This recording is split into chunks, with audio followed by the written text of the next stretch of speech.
My husband called me useless at dinner with his colleagues while I was secretly paying off his $120,000 debt. He thought I would crumble, thought I'd beg for his validation. Instead, I showed him exactly how useless I truly was when I stopped. Managing his finances, stopped fixing his mistakes, stopped carrying his burdens, and when his carefully crafted image began to collapse around him, when the truth of his situation finally surfaced, his face, when I walked away with my freedom and success, was worth every moment of disrespect I had endured. Before we jump back in, tell us where you're tuning in from, and if this story touches you, make sure you're subscribed, because tomorrow I've saved something extra special for you. The crystal glasses clinked around the table as Travis raised his drink in a toast. I sat quietly beside him, the weight of the day still heavy on my shoulders after 8 hours at the office, followed by 3 hours reviewing his financial statements. The restaurant buzzed with the kind of energy that came with expensive meals and important conversations. 6 of his colleagues from the investment firm sat around us, their spouses nodding politely as Travis commanded the room. "To closing the Richardson account," he announced, his voice carrying that practiced confidence that had once made my heart flutter. Now it just reminded me of all the payments I'd made to his voice coach, another expense on the credit card. I was systematically paying down. "Couldn't have done it without the team," said Marcus, Travis's boss, with a nod in his direction. Travis laughed, the sound practiced and perfect. "Well, some of us pull more weight than others," he said, his eyes sliding toward me for just a moment. Speaking of which, I tensed, recognizing the shift in his tone. My fingers curled around the stem of my wine glass, still full because someone needed to drive home sober tonight. It would be me. It was always me. "Laura here," Travis continued, his hand landing on my shoulder with a weight that felt possessive rather than affectionate, "has been trying to understand what I actually do for a living for 7 years now." A ripple of polite laughter circled the table. I managed a tight smile, the kind that didn't reach my eyes. "I keep telling her that managing household expenses isn't quite the same as managing million-dollar portfolios," he added, squeezing my shoulder a little too firmly. "But she keeps those receipts organized in her little spreadsheets." More laughter, slightly uncomfortable now. I noticed Diane, Marcus's wife, shifting in her seat, her eyes darting to mine with something like sympathy.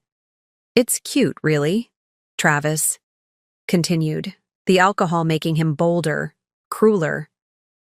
"She thinks balancing the checkbook is the same as what we do. Completely useless when it comes to actual finance, but at least she tries." The table fell silent. The word hung in the air between us. Useless. I should have been used to it by now. The dismissive comments, the belittling jokes, the way he minimized everything I did. But something about this moment. Perhaps it was the spreadsheet I'd been reviewing earlier that showed I'd paid off $87,000 of his pre-marriage debt already. Or perhaps it was the notification I'd received that morning about being shortlisted for the financial director position at my company. Something made this time different. I placed my napkin on the table and excused myself, walking to the restroom. With measured steps that betrayed none of the earthquake happening inside me. In the stark fluorescent light, I stared at my reflection. A woman I barely recognized anymore. Professional attire carefully selected to impress his colleagues. Hair styled the way he preferred. Expression trained to reveal nothing. Behind that, mask was the truth. I had been systematically paying off the mountain of debt Travis had brought into our marriage. Student loans from his MBA, credit card debt from living beyond his means, even gambling debts he thought I didn't know about. All while maintaining my own career, managing our home, and propping up the illusion of his perfect life. The irony wasn't lost on me. He worked at an investment firm, projecting financial expertise to the world, while secretly drowning in debt. That I, the useless one, was silently resolving. Each month, I allocated my salary strategically, paying down his highest interest debts first, negotiating with creditors, creating payment plans. All behind his back, because Travis couldn't stand the idea that he wasn't the financial genius he pretended to be. He didn't know I could see through his facade, the late-night panic attacks when statements arrived, the way he'd hide bills, the calls from collection agencies that he thought I didn't notice, the lies about where money went.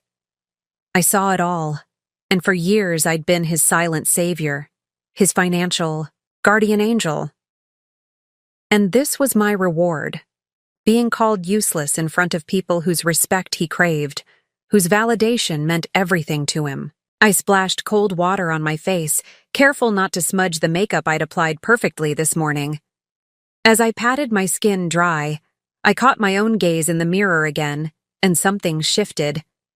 A question formed in my mind, pushing through the hurt and humiliation. What would happen if I stopped? Not just stopped paying his debts, stopped everything, stopped managing his life, stopped covering for his mistakes, stopped being the foundation upon which he'd built his house of cards. The thought should have terrified me, but instead, a strange calm washed over me. For the first time in years, I saw a different possibility. A life where I wasn't defined by what I did for Travis, where my worth wasn't measured by his approval. I reapplied my lipstick with steady hands, the routine motion at odds with the revolution happening in my mind. By the time I returned to the table, something fundamental had changed. Travis was mid-story, gesturing with his fourth whiskey of the night, completely oblivious to the transformation that had occurred in his absence. I smiled, not the tight, practiced smile of before, but something new, something that belonged to me alone. "Everything okay?" Diane whispered when Travis was distracted. "Yes," I said, and meant it. "Everything is about to be." I sat through the rest of dinner in a strange state of detachment, observing Travis as if from a great distance, the way he interrupted others, the slight meanness that edged his jokes, the performance he put on, so desperate for approval, so terrified of being exposed as less than he claimed to be. For 7 years, I had been the stage manager of this production, ensuring everything ran smoothly while he took all the applause. I had maintained the illusion of his success while quietly cleaning up his messes. I had absorbed his criticism, his dismissal, his casual cruelty because I believed that's what love meant: sacrifice, support, selflessness. But as I watched him now, the word useless still echoing in my ears, I realized with perfect clarity, love shouldn't require erasing yourself. Support shouldn't mean subjugation. And the person who called you useless while you carried their burdens didn't deserve another moment of your sacrifice. When we arrived home that night, Travis stumbled slightly as he removed his tie, the evening's drinks making his movements clumsy. He kicked off his expensive shoes, leaving them in the middle of the hallway for me to trip over in the morning, as always. "Successful night," he mumbled, already headed for bed without checking if I was following. I stood in the darkened living room, not switching on the lights. In the shadows, I could see the outlines of the life we'd built, the furniture I'd selected, the photos I'd framed, the order I'd created. All of it designed to support his image, his comfort, his needs. Tomorrow, things would begin to change. Not dramatically, not in ways he'd immediately notice. But slowly, deliberately, I would start showing Travis exactly how useless I could be. And when he finally realized what he'd lost, when the house of cards collapsed without my hands to hold it steady, I wouldn't be there to witness it. I'd be too busy building something new, something mine. The morning routine was a dance I had choreographed years ago, each step so familiar I could perform it half asleep. And I often did. 30 a.m. Wake up before Travis, shower quickly. 45 a.m. Start coffee. Prepare Travis's protein shake with the expensive supplement he insisted was an investment in his professional image. Preparing and narrating this story took us a lot of time, So if you are enjoying it, subscribe to our channel. It means a lot to us. Now back to the story. Review the day's schedule. Set. Out Travis's medication for his high blood pressure, a condition he hid from his colleagues, who still saw him as the invincible rising star. 15 Bam. Iron Travis's shirt, always cotton, never synthetic, steamed exactly how he liked it. 30 Wake Travis with his first coffee. Weather the inevitable complaints about something. The temperature, the strength, my slamming around in the bathroom earlier. Make breakfast while Travis showered. Remind him of his 9 a.m. meeting. Listen to him tell me about the meeting. As if I hadn't been the one to remind him. Clean up breakfast dishes while Travis finished getting ready. Pack his lunch. A task he found demeaning, but eating out daily was an expense we couldn't afford, though I never said that aloud. Word AM. Hand Travis his keys, wallet, phone, medication, and briefcase at the door. Receive the perfunctory kiss that felt more like a period at the end of a sentence than an expression of affection. AM. Begin my own preparations for work, compressed into half the time I'd given him. This particular morning, I stood at the kitchen counter measuring coffee grounds, my mind still lingering on last night's dinner. Useless. The word clung to me, a shadow I couldn't shake. But something else clung too. That moment of clarity in the restaurant bathroom. The question that had planted itself in my mind. What would happen if I stopped? Travis's alarm blared from the bedroom, the third one he'd set. He always snoozed through the first two, a habit that had once seemed endearing, but now felt like yet another way I carried his responsibilities. My hand hesitated over the coffee. Maker. What would happen if I didn't make his coffee this morning? If I didn't set out his pills?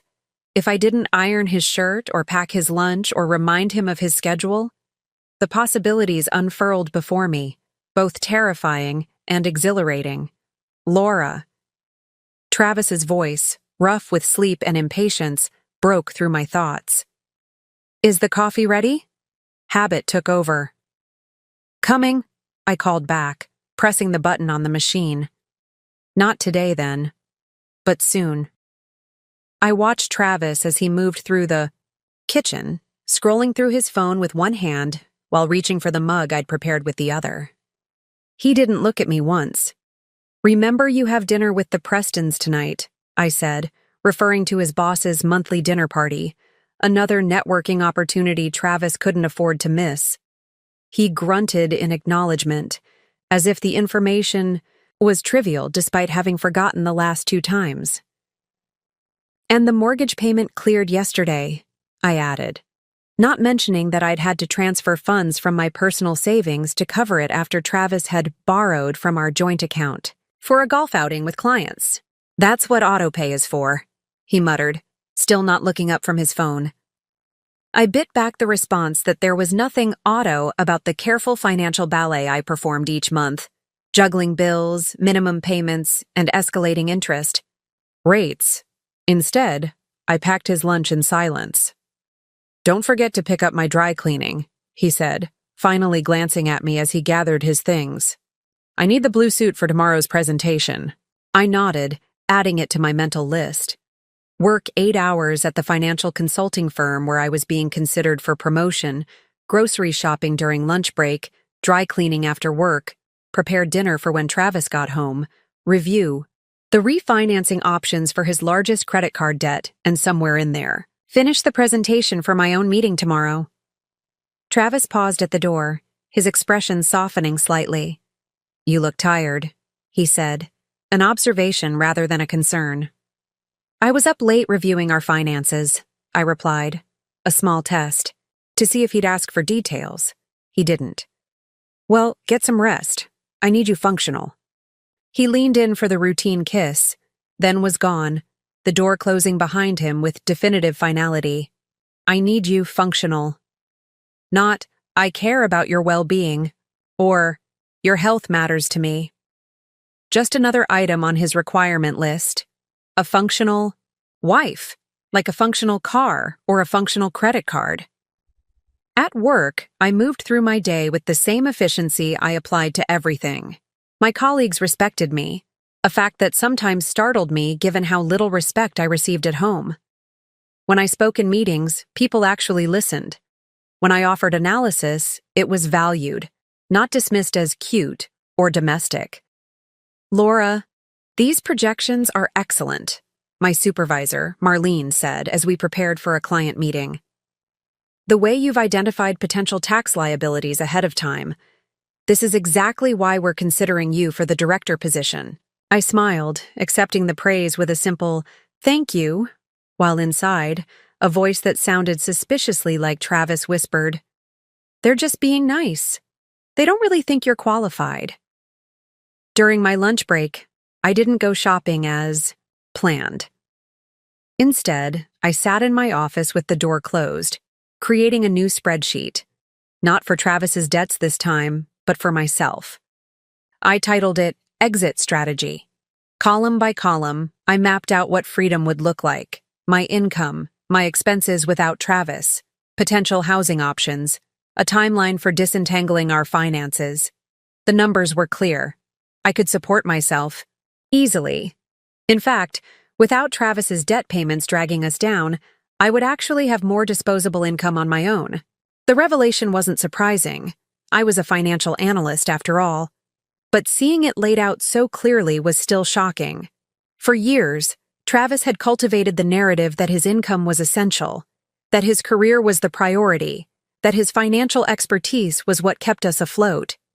And I had allowed that fiction to persist, even as I quietly managed the reality behind the scenes. I saved the spreadsheet in a password-protected folder and closed my laptop just as Marlene knocked on my door.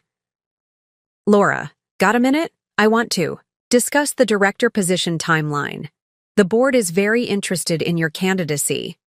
As I followed her to the conference room, I felt something shift inside me, a quiet certainty taking root. The woman Travis belittled at home was respected and valued here. The financial skills he dismissed as cute spreadsheets were precisely what had caught the attention of senior leadership. I wasn't useless. I was, in fact, exactly what our household needed, and what he took for granted. That evening, I picked up Travis's dry cleaning as requested. I prepared dinner. I reminded him about the Prestons' dinner party. I performed all the expected steps of our routine dance, but inside, I was already dancing to a different rhythm, one that would eventually lead me right out the door. The Prestons' dinner party was exactly like all the others, a carefully orchestrated display of success and ambition disguised as casual socializing. The women gathered in the kitchen while the men talked business in the living room, a division that always felt like stepping back in time. "Laura, how do you manage it all?" asked Bethany Preston as she arranged canapes on a silver platter. "Travis's career seems so demanding, and yet your home always looks perfect whenever we visit." I smiled the smile I'd perfected, pleasant, modest, revealing nothing. "Oh, it's just organization," I said, the standard response that neither invited. Further questions nor revealed the truth, that I managed it all because Travis managed almost nothing. "Well, it's impressive," said Diane, Marcus's wife, giving me a knowing look that made me wonder if she saw more than she let on. "Especially with your own career. Travis mentioned you work in finance, too?" "Financial consulting," I clarified, noting how Travis had minimized my career again. "I'm actually being considered for a director position." The women's expressions shifted: surprise, respect, and something like curiosity. In these circles, wives with serious careers were still something of an anomaly. "That's wonderful," said Bethany with what seemed like genuine enthusiasm. "You should tell the men. Marcus is always looking for financial expertise for the firm's personal investments." The suggestion that my professional skills might be valuable, to the very men who laughed at Travis's jokes about my little spreadsheets, created a strange disconnect. Before I could respond, the kitchen door swung open and Travis appeared. "Ladies, you're missing all the action," he announced, his eyes finding me immediately. "Laura, can you fix Marcus another drink? He likes that special way you make the old-fashioned. Not, Laura is being considered for a director position at her firm and might have valuable insights for your investment strategy. Just, Laura, become a bartender now. I made the drink, measuring the bourbon with precision, adding the sugar cube, bitters, and orange peel in the exact proportions Marcus preferred. As I worked, I overheard Travis in the living room. Banking these days is all about relationships, he was saying, his voice carrying that authoritative tone he used when establishing expertise. The Richardson account came through because I understand how to manage client expectations. What Travis didn't mention was that I had stayed up until 2 a.m. the previous week reviewing his presentation for the Richardson account, correcting calculation errors that would have been devastating if discovered, or that I had drafted talking points addressing their specific tax concerns Travis hadn't even identified until I pointed them out. I delivered the drink to Marcus with a smile, then lingered at the edge of the men's conversation, invisible, yet present. The key is leverage, Travis continued, accepting approving nods from his colleagues, knowing when to push and when to consolidate. The irony nearly made me laugh out loud. Travis, who had consolidated 3 credit cards last year after maxing them all out, who had leveraged our home equity to pay off gambling debts he thought I didn't know about, was dispensing financial wisdom to men who trusted his professional persona. And I had enabled it all. Every time I quietly fixed his mistakes, every time I paid another bill he forgot about, every time I dipped into my own savings to keep his financial house of cards from collapsing. The weight of this realization settled heavily on my shoulders as I excused myself to use the restroom. In the pristine guest bathroom of the Prestons' home, I stared at my reflection under the expensive lighting that made everyone look their best. What did they see when they looked at me? Travis's capable wife?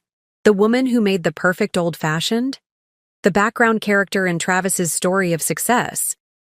What they didn't see was the woman who had systematically paid down $87,000 of Travis's pre-marriage debt while he continued to accumulate more. They didn't see the financial strategist who managed 2 full-time jobs, her own career and the invisible work of keeping Travis afloat. They didn't see that without me, Travis's carefully constructed image would crumble within months. As I rejoined the party, I observed the dynamics with new clarity.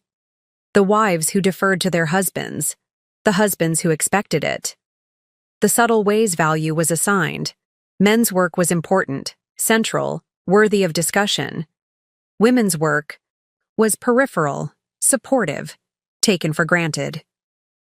But I also noticed something else. Diane's quick intelligence whenever the conversation turned to politics. Bethany's strategic thinking when discussing their children's education. The competence and capability that simmered just below the surface of these women's pleasant exteriors. Were their marriages like mine? Did they also carry invisible burdens? Did they lie awake at night wondering if their sacrifices were investments in a shared future or payments into a bottomless pit? The drive home was quiet. Travis too busy checking emails on his phone to make conversation. When he finally spoke, it was to critique. "You were quiet tonight," he said, not looking up from his screen. "Marcus's wife asked me if you were feeling all right." "I'm fine," I replied, keeping my eyes on the road. "Just tired." "Well, try to be more engaged next time. These events matter for my career." I didn't respond, but a question formed in my mind. When was the last time Travis had asked about my career? Had he ever inquired about my day beyond whether I'd completed the tasks relevant to his needs? At home, Travis headed straight for the shower while I checked our mailbox. Among the usual bills and advertisements was a letter from my firm. I opened it with steady hands, already suspecting its contents. "We are pleased to formally offer you the position of financial director." The salary listed was nearly double my current one. More than enough to support myself comfortably. More than Travis made, though he didn't know I knew the exact figure. One of many secrets between us. I folded the letter carefully and placed it in my work bag instead of sharing the news.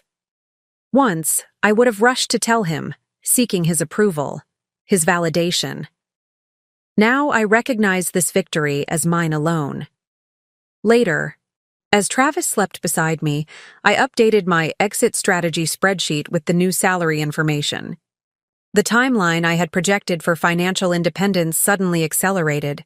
What had seemed like a distant possibility now appeared immediate, tangible.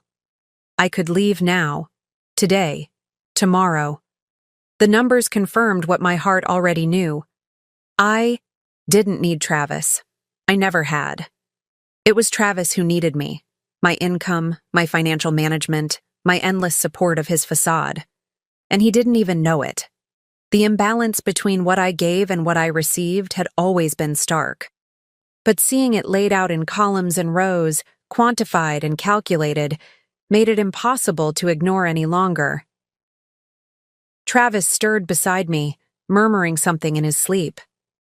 I closed my laptop, the blue light fading to darkness. In that darkness, a decision crystallized. I wouldn't leave, not yet. First, I would show Travis exactly what useless looked like.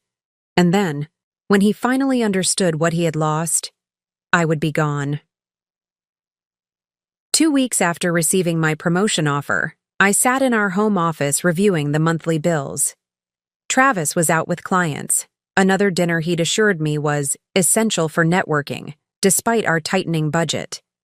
I had stopped arguing about these expenses months ago, recognizing the futility of challenging his professional priorities. The stack of envelopes beside me told a familiar story. Credit card statements with climbing balances, investment account, notices showing mediocre returns, and a past due notice for Travis's car payment that had somehow been overlooked in our mail pile. I sighed, reaching for my checkbook to cover the car payment before it affected his credit score. My pen hovered over the paper as a new thought surfaced. Why was I still protecting him from the consequences of his actions? The front door slammed, followed by the sound of keys hitting the entry table.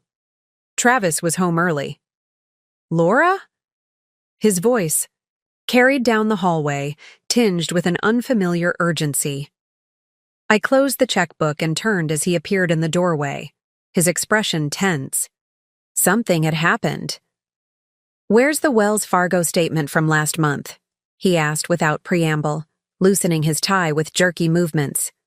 In the filing cabinet, I answered, watching him carefully.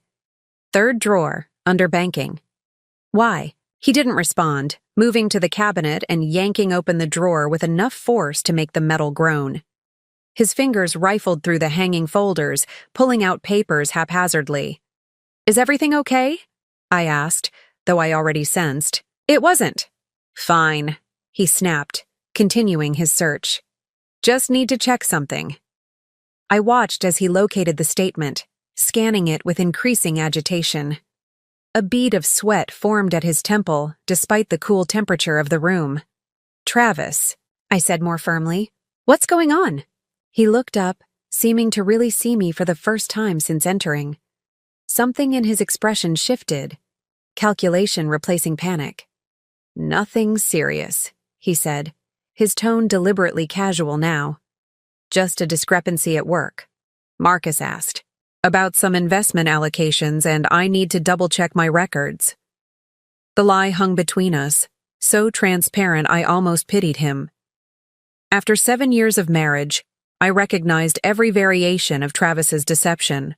The too casual tone, the averted gaze, the subtle repositioning of his body to block my view of the statement. Which allocations? I asked, knowing he didn't expect me to press for details. His hesitation was brief, but telling. The Anderson portfolio, just routine verification. Another lie. We had no accounts or clients named Anderson. I see, I said, turning back to the bills on my desk. Let me know if you need anything else. Relief crossed his features at my apparent acceptance. He refolded the statement and returned it to the folder, his movements more controlled now. I'm going to take a shower, he announced, already heading for the door. Travis, I called after him, making a split-second decision. Did you know your car payment is past due? He froze, turning slowly. What do you mean? That's on autopay. Apparently not, I replied, holding up the notice. It's 15 days late. The payment needs to be made by tomorrow to avoid a credit report. His expression darkened. Why didn't you mention this sooner? The question landed like a physical blow, stunning in its audacity. Why hadn't I mentioned his missed payment sooner? I just opened it, I said, keeping my voice neutral despite the heat rising in my chest. Well, take care of it, will you? He said, already dismissing the problem, and me. Use the joint account. The joint account is empty, I stated flatly. This caught his attention. What do you mean empty? I deposited my paycheck last week. Yes, and then you withdrew $800 for your golf weekend. The mortgage cleared yesterday, and that was the remainder. He stared at me, genuine confusion on his face. But you always make sure there's enough in there. Those 7 words crystallized everything wrong with our marriage. You always make sure there's enough in there. Not through some magical financial alchemy, but by transferring my own money into our joint account whenever Travis's spending exceeded his income, which was nearly every month. I guess I missed it this time, I said, watching realization dawn on his face. Well, use your account then, he said, the words less a request than a command. Just make sure it gets paid. And there it was. The fundamental imbalance laid bare. My money was our money, available to cover his shortfalls without question or gratitude. His money was also our money, but primarily allocated to his priorities, his image, his desires. Actually, I said, the word emerging with unexpected steadiness, I think you should handle this one. Travis blinked, momentarily speechless. In 7 years, I had never refused to manage a financial crisis, no matter whose fault it was. What are you talking about? He finally managed. I'm saying I won't be covering your car payment this time. His face flushed. It's our car payment, Laura. Our finances. Is it? I asked, genuine curiosity in my voice. The car is in your name. You drive it. You chose it. Against my advice about the high interest rate, if you recall. This isn't the time for a financial lecture, he snapped. Just transfer the money? No. The word hung between us, small but immovable. For perhaps the first time in our marriage, I had set a boundary and refused to cross it myself. Travis's expression cycled through disbelief, anger, and finally, calculation. He softened his approach, moving back toward me. Laura, he said, his voice taking on the cajoling tone he used with difficult clients. I know you're tired. You've been working hard. But this needs to be handled tonight. Yes, it does, I agreed. By you. His facade cracked. For God's sake, what's gotten into you? Just make the damn payment. I looked at him, really looked at him, and saw a stranger. Not the man I had married, not the partner I had believed in, but someone who viewed me as a resource to be depleted, a problem solver whose own needs were irrelevant. No, I repeated, standing to gather my papers. I'm going to bed. You might want to call the bank's customer service line. They're open until midnight. As I moved toward the door, Travis grabbed my arm, his fingers digging in just enough to ensure I couldn't easily pull away. You're being ridiculous, he hissed. This affects your credit too. I looked pointedly at his hand until he released me, discomfort flickering across his features. Actually, I said, it doesn't. The car loan is solely in your name. I was never added as a co-borrower. His eyes narrowed. How convenient for you to remember that detail now. I remember all the details, Travis, I replied, my voice soft but clear. Every loan, every account, every transfer I've made from my savings to cover your spending, every credit card I've paid down while you continued to live beyond our means. His expression shifted from anger to wariness. What are you talking about? But I was already walking away, a strange lightness in my step. Check your credit report sometime, I called over my shoulder. You might be surprised by how much progress I've made on your behalf. That night, lying in bed beside a husband who radiated resentment, I felt something I hadn't experienced in years: peace. Not happiness, not yet, but the quiet certainty that comes with finally acknowledging truth. Travis's harsh whisper cut through the darkness. I don't know what game you're playing, but it stops now. I didn't answer, didn't need to. This wasn't a game, it was an awakening, and it had only just begun. Morning arrived with the artificial cheerfulness of our programmable lights, gradually brightening to simulate dawn. I had been awake for hours, listening to Travis's breathing beside me, mapping out my next steps with the same meticulous attention I once devoted to managing his financial messes. He stirred, reaching for his phone before his eyes were fully open, the modern equivalent of a smoker grabbing for their first cigarette. I watched as he scrolled, the blue light illuminating the frown that formed as he presumably saw notifications from his bank. I need coffee, he muttered, more to himself than to me, swinging his legs over the side of the bed. I didn't move, didn't offer to make it, didn't maintain the choreography of our morning routine.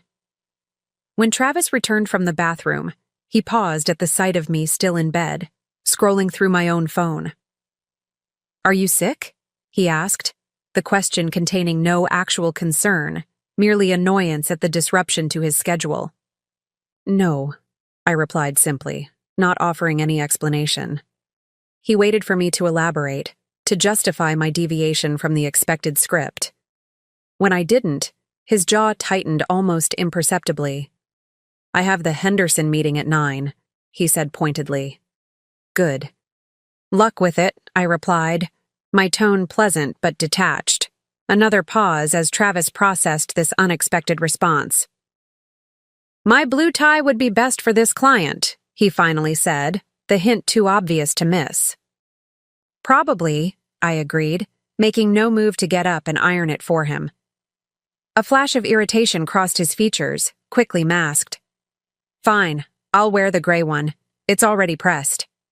I nodded, returning my attention to my phone where I was actually reviewing the confirmation email for my new position, including details about my substantial signing bonus. The irony of checking my own financial advancement while Travis grappled with a wrinkled tie wasn't lost on me. The morning progressed with a series of small disruptions to our established pattern. Travis had to make his own coffee, find his own documents, remember his own schedule. Nothing dramatic, nothing that could justify real complaint, just the absence of the invisible support system he had come to take for granted. As he rushed out the door, 15 minutes later than usual, and, visibly flustered, he paused with his hand on the doorknob. I transferred money for the car payment, he said, the words carrying an edge of resentment. From my personal savings. The account I hadn't known existed until this moment. The revelation should have angered me, but instead it only confirmed what I already suspected. Travis had been maintaining separate finances while relying on me to cover our joint expenses. Good, I said evenly. I'm sure your credit score appreciates it. His eyes narrowed slightly, searching my face for the familiar signs of accommodation, the appeasing smile, the eager-to-please expression that had been my default for years. He found neither.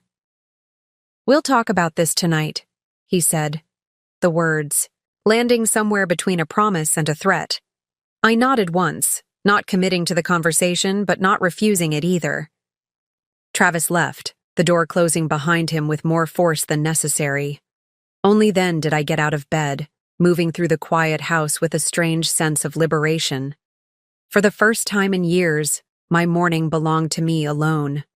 I made a single cup of coffee exactly how I preferred it, darker and stronger than Travis liked. I took a long shower without rushing to accommodate anyone else's schedule. I dressed carefully in one of my power suits, the one Travis had once called too aggressive for a support role. Before leaving for work, I opened my laptop and transferred exactly half of our joint account's balance to my personal account. Not all of it. I wasn't looking to punish Travis or leave him stranded. Just my fair share. The portion of our finances that should have been under my control all along. Then I sent a brief email to our mortgage lender, removing my auto payment authorization. Going forward, each of us would be responsible for transferring our portion manually. No more automatic safety net catching Travis's financial missteps. At Dow, work. The contrast between my home life and professional environment was starker than ever. Here, my strategic thinking was valued, my financial expertise sought after. Colleagues stopped by to congratulate me on my promotion. Genuinely happy for my success. "Laura, got a minute?" Marlene asked, popping into my office around noon. "The executive team wants to discuss your transition plan. They're hoping you can start the new role sooner rather than later." As we walked to the conference room, Marlene lowered her voice. "Between us, they're impressed with how you handled the Davidson portfolio. That kind of strategic thinking is exactly why they want you at the director level. The Davidson portfolio, a complex financial restructuring I had, managed for a client with massive debt issues. The irony wasn't lost on me that I had been professionally rewarded for solving the same types of problems Travis created at home. The meeting went well, with senior leadership discussing my new responsibilities, increased compensation package, and the team I would be managing. Throughout, I projected the confidence of someone who knew her worth, the same confidence I had always possessed professionally, but had somehow checked at my own front door. "We're thinking April 1st for the official start date," said Richard, the CEO. "That gives about 3 weeks for transition. Does that work for your schedule?" "Actually," I heard myself say, "I could start sooner if needed. My schedule is quite flexible." No mention of needing to consult with Travis. No hesitation about making a significant life decision independently. The realization was both terrifying and exhilarating. As I returned to my office, my phone buzzed, with Travis's name on the screen. I let it go to voicemail, a small act of independence that would have been unthinkable just days ago. When I checked the message later, his voice carried the controlled anger I had come to recognize as his response to losing control. "Laura, where's the mortgage payment?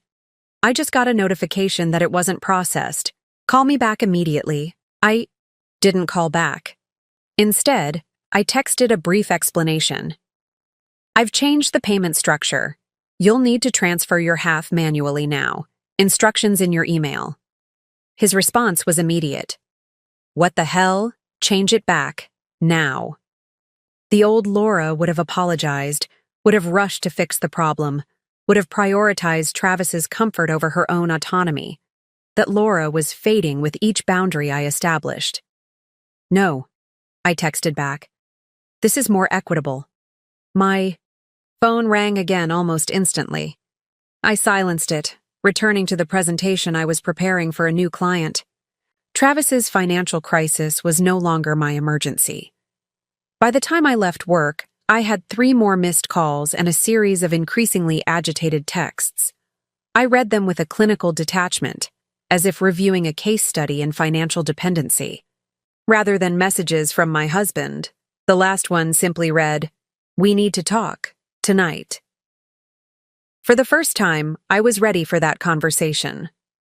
I took the long way home, driving past familiar landmarks with new eyes.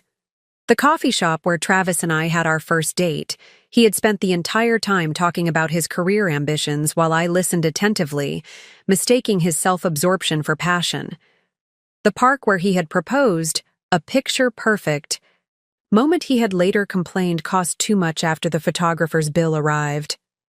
The restaurant where we had celebrated our 5th anniversary, I had spent hours making reservations and arrangements while Travis had shown up late, distracted by work calls. These memories, once carefully preserved as evidence of a love story, now revealed themselves as chapters in a different narrative altogether. I pulled into the driveway of our home, a beautiful Tudor-style house that, had originally been my choice, but had somehow become Travis's smart investment in the retelling. Sitting in the quiet car, I allowed myself a moment of honest reflection before facing what waited inside. How had I arrived here? What series of compromises, concessions, and self-deceptions had transformed me from an independent, ambitious woman into someone whose value was measured by how well she served another's needs? The changes had been gradual, almost imperceptible. A small accommodation here, a swallowed objection there. The occasional dismissive comment I chose to ignore. The increasing expectation that my priorities would always yield to his. The subtle shift from our money to Travis's money that I managed, while my own income became our safety net. The financial imbalance was merely a symptom of a deeper dysfunction. Travis didn't just believe he was entitled to my money, he believed he was entitled to my entire identity. My phone buzzed with another text from Travis. On my way home. This ends tonight. The message carried an unmistakable threat, though Travis himself probably didn't recognize it as such. To him, this was simply about restoring the natural order, his comfort, his convenience, his control. But something had shifted. Within me, a fundamental realignment that couldn't be undone. The woman who had driven home tonight was not the same one who had left this morning. Each small act of independence, declining to make his coffee, transferring my share of our money, prioritizing my own career decisions, had strengthened something essential that had nearly been extinguished.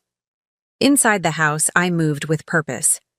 Instead of starting dinner as I usually would, I poured myself a glass of wine and sat at the kitchen island, opening my laptop to review my exit strategy spreadsheet once more. The numbers told a clear story. I had been subsidizing Travis's lifestyle while simultaneously paying down his debts. My own financial health had suffered as a result, retirement contributions minimized, personal savings depleted, investment opportunities missed.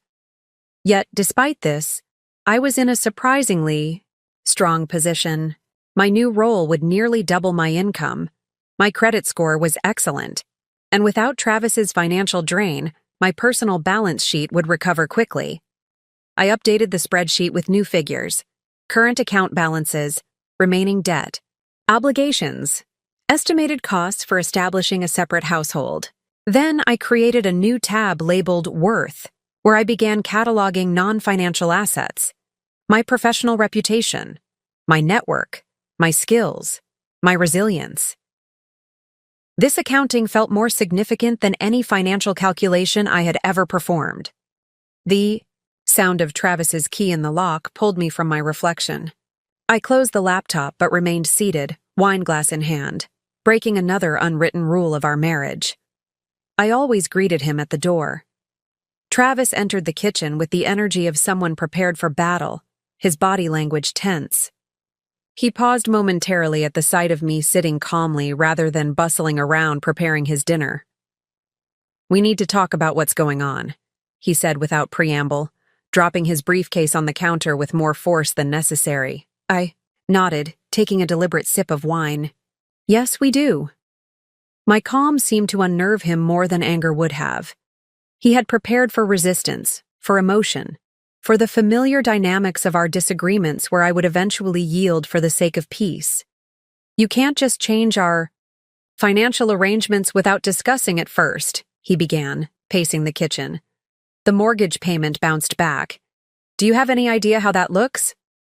"It didn't bounce," I corrected evenly. "The auto payment was canceled. You received instructions on how to make your half of the payment manually." "My half?" His voice rose in disbelief. "Since when do we divide our finances that way?" "Since now," I replied. "It seems more equitable given our current situation." Travis ran a hand through his hair, exasperation mounting. "What situation? What are you talking about? If this is about what I said at the dinner the other week—" "This isn't about any one thing you said," I interrupted, my voice remaining steady. "This is about a pattern that's existed our entire marriage. What pattern? We have a partnership. We support each other. The sincerity in his voice almost made me doubt myself. Almost. But then I remembered the separate savings account he had never mentioned. The debts he had hidden. The countless times he had dismissed my contributions while relying on them absolutely. Travis, I said carefully, do you know how much of your debt I've paid off since we got married? He blinked, genuinely confused by the change in direction. What do you mean, my debt? We consolidated everything when we got married. No, I said, opening my laptop again and turning it toward him. We didn't. These were your debts that I've been systematically paying down for 7 years. He stared at the screen, at the meticulous spreadsheet tracking every payment toward his student loans, credit cards, and personal loans. His expression shifted from confusion to discomfort. That's just how marriage works, he said finally, his tone defensive. Shared responsibilities? Is that why you've maintained a separate savings account I didn't know about? His head snapped up, eyes narrowing. How did you... You mentioned it this morning, I reminded him, when you paid your car bill. The slip registered on his face, a miscalculation in his carefully managed narrative. That's different, he said quickly. It's just a small emergency fund. Everyone should have one. I agree, I replied, which is why I've started rebuilding mine as well. The implications of this statement hung between us. Separate finances, separate safety nets, a step away from the entanglement he had benefited from. Travis's strategy shifted, his expression softening into the charming, persuasive look that had once made my heart race. He moved closer, leaning against the counter beside me. Laura? Honey? I think we're both stressed and overreacting. You've been working too hard. And I haven't been appreciative enough. I get that. The condescension was so familiar I almost smiled. In Travis's world, any conflict could be resolved by placating me, by momentarily acknowledging my feelings before returning to business as usual. This isn't about appreciation, I said, closing my laptop. This is about equality, partnership, honesty, and we can work on all of that, he assured me, reaching for my hand. But first, let's get things back to normal. Fix the mortgage payment. Return the money you transferred out of our account. I didn't pull my hand away, but I didn't respond to his touch either. Why does normal always mean what's most convenient for you? The question hung in the air between us, unanswerable. Because the truth was, our normal had never been healthy or balanced. It had been a carefully constructed environment optimized for Travis's comfort at my expense. And in this moment of quiet reflection, with Travis's hand on mine and his practiced sincerity in my ears, I finally acknowledged what I had known subconsciously, for years. Nothing would change unless I changed it. I'm not going back, I said softly, the words carrying the weight of absolute certainty. Not to how things were. The charm in Travis's expression flickered, replaced momentarily by something harder, colder, a glimpse of the man beneath the mask. And in that unguarded moment, I saw my future with perfect clarity. The days following our confrontation carried a strange duality. On the surface, Travis and I moved through the routines of married life, sharing space, exchanging necessary information, maintaining the appearance of normalcy. But beneath this veneer, fundamental calculations were being made on both sides. Travis had retreated to a strategy I recognized well: strategic appeasement. He made his own coffee without comment. He handled his share of the mortgage payment with minimal complaint. He even inquired about my day with a performance of interest that might have fooled me once. I understood the tactic because I had employed it myself countless times. The temporary accommodation designed to weather a storm until normal service could resume.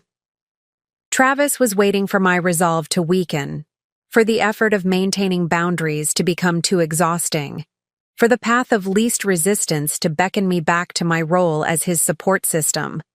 What he didn't understand was that, I was done resisting. The exhausting path had been maintaining his illusions all these years. While Travis waited for my surrender, I was making plans.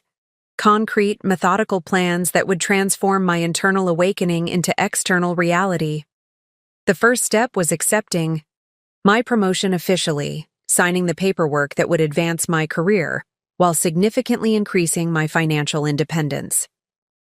I did this without discussion or consultation, simply informing Travis after the fact. By the way, I mentioned casually over dinner one evening, I'll be moving to the director position on April 1st. His fork paused halfway to his mouth. Director? When did this happen? The official offer came 2 weeks ago, I replied, the deliberate vagueness omitting that I'd known about the promotion possibility for months without sharing it. Travis processed this information, his expression cycling through surprise, confusion, and calculation before settling on supportive husband.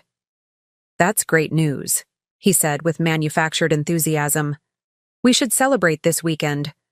I smiled non-committally. Perhaps. I'll be quite busy with transition planning. The conversation moved on, but I'd observed something important. Travis had immediately tried to insert himself into my achievement, to make it part of our narrative rather than mine alone. We should celebrate. As if my career advancement were a shared accomplishment. It was a small thing, but it crystallized my next strategic decision. While Travis believed I was simply asserting myself within our marriage, I needed to prepare for life entirely separate from him. The following day, I opened a new credit card solely in my name with a significant credit limit. I contacted a real estate agent recommended by a colleague and scheduled a discreet meeting to discuss housing options based on my new income. I researched the least messy approaches to dividing assets in a divorce. Each action was taken with the calm deliberation of someone who had moved beyond emotion to strategy. I wasn't acting out of anger or seeking revenge. I was simply securing my future with the same careful planning I had once devoted to managing. Travis's financial messes. Most significantly, I began documenting our financial history, creating backup copies of statements, transferring records to secure cloud storage, and compiling evidence of how my income had been used to service Travis's debts. If things turned contentious, I would be prepared. At work, I threw myself into preparations for my new role, staying later than usual and bringing projects home on weekends. The extra hours served dual purposes, advancing my career while creating natural distance from Travis. This distance gave me space to see our relationship with increasing clarity. I began noticing patterns that had been invisible when I was entrenched in them.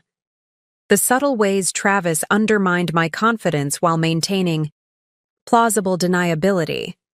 The strategic helplessness he displayed with tasks he preferred not to handle.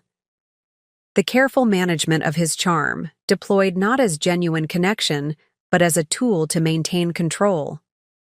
One evening, Travis came home with flowers, the first spontaneous gift he'd offered in years. The gesture was so transparent I almost felt embarrassed for him. "What's the occasion?" I asked, accepting the bouquet with polite detachment. "Do I need an occasion to appreciate my wife?"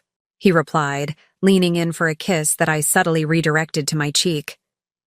I placed the flowers in water, noting they were lilies, my second favorite after orchids, a detail Travis had never quite managed to remember despite numerous reminders. Even his attempt at reconciliation revealed his fundamental inattention to who I actually was. "I thought we could go away this weekend," he continued, watching me carefully. "That bed and breakfast in Vermont you always wanted to try. We could both use a break from work." The suggestion was perfectly calculated, appealing to a desire I had expressed years ago, offering an escape from stress, framing it as mutual need rather than his attempt to re-establish control. Had I still been invested in salvaging our marriage, it might have worked. "I can't this weekend," I said without elaboration. "I have commitments." Disappointment flickered across Travis's face, followed by a hint of frustration quickly masked. What commitments?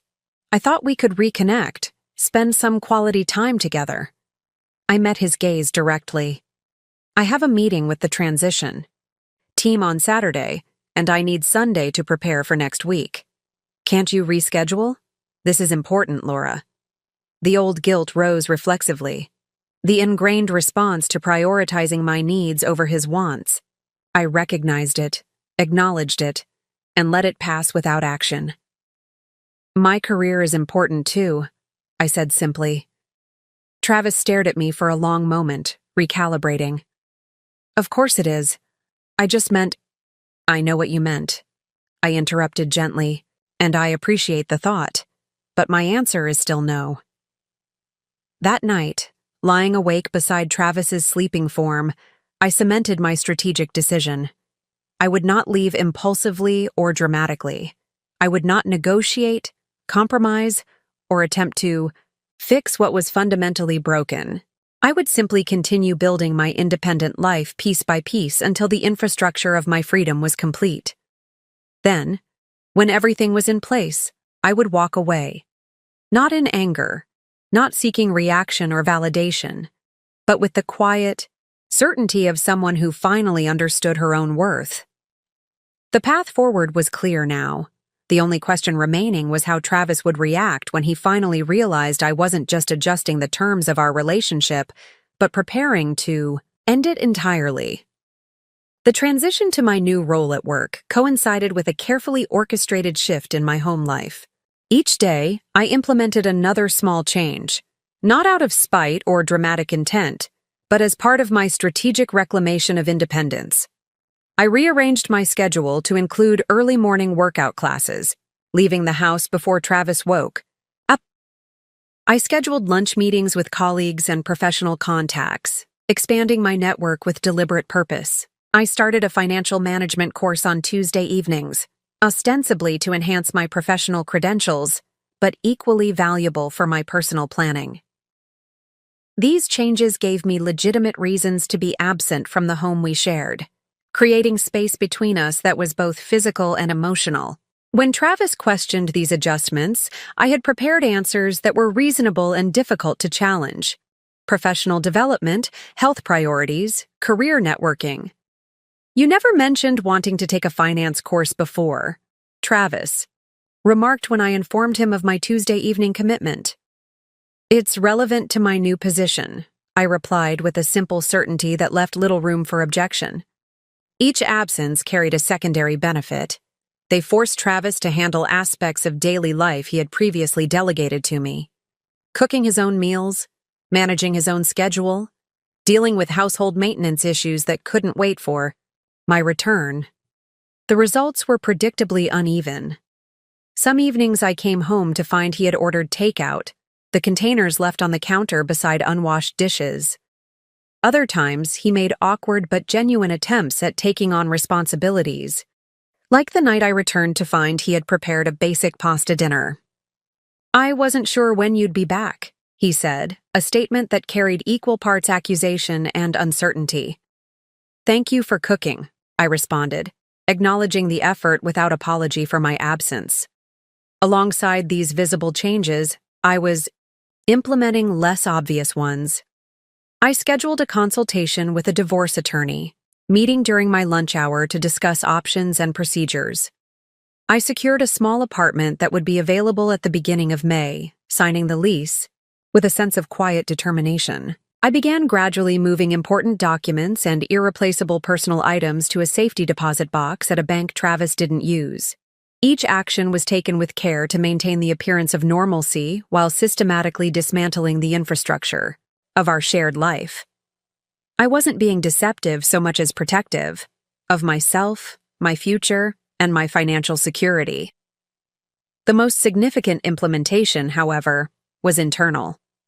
I began practicing a new way of relating to Travis, one built on neither accommodation nor antagonism, but rather a neutral, measured engagement that offered neither the emotional support he had come to expect nor the conflict he could use to paint me as irrational.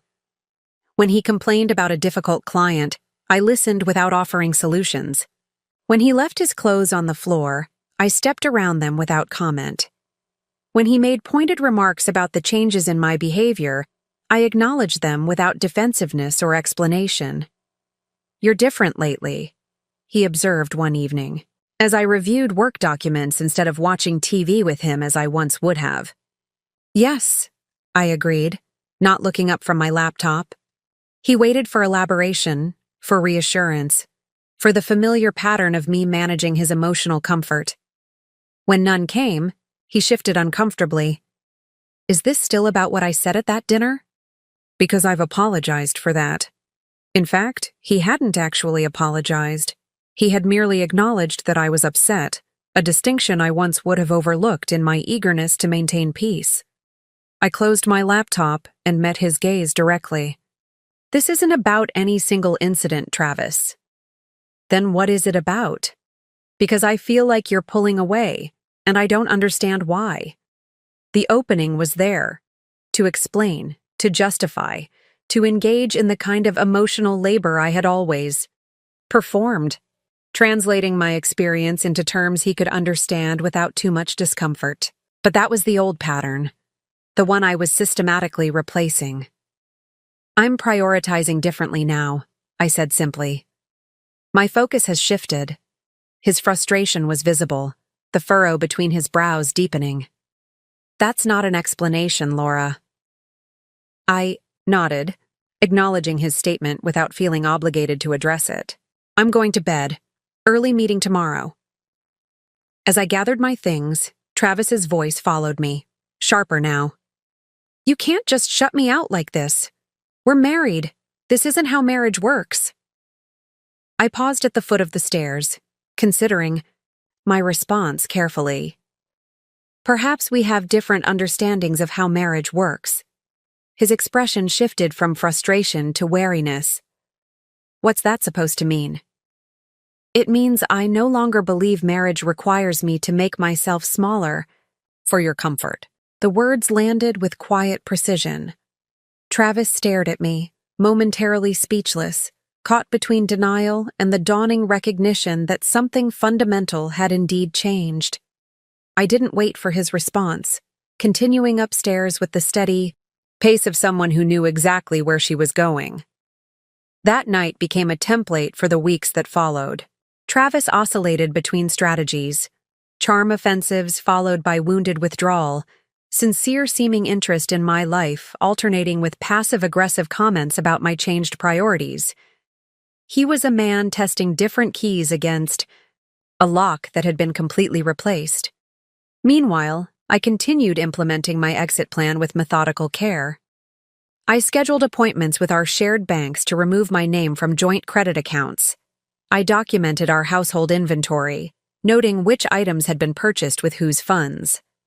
I researched health insurance options that would replace the coverage I currently had through Travis's employer. These practical steps were matched by professional ones. In my new director role, I began building my team, establishing systems, and creating the foundation for long-term success.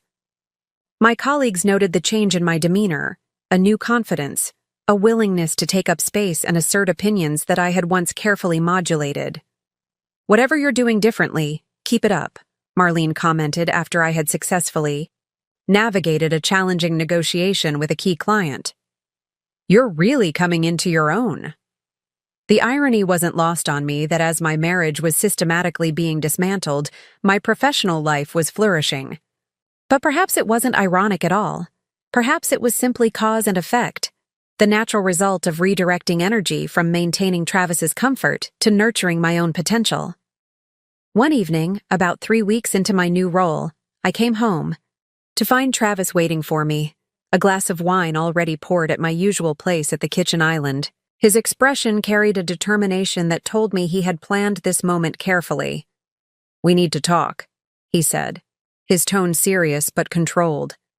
"Really talk, Laura, about what's happening with us." I set down my bag, accepting the glass of wine without sitting. "All right." Travis took a deep breath, as if preparing to deliver a practiced speech. I know things have been strained lately. I know I've taken you for granted in ways I shouldn't have. But whatever issues we're having, we can work through them. That's what marriage is. Working through the hard times together. His words were reasonable, his tone sincere.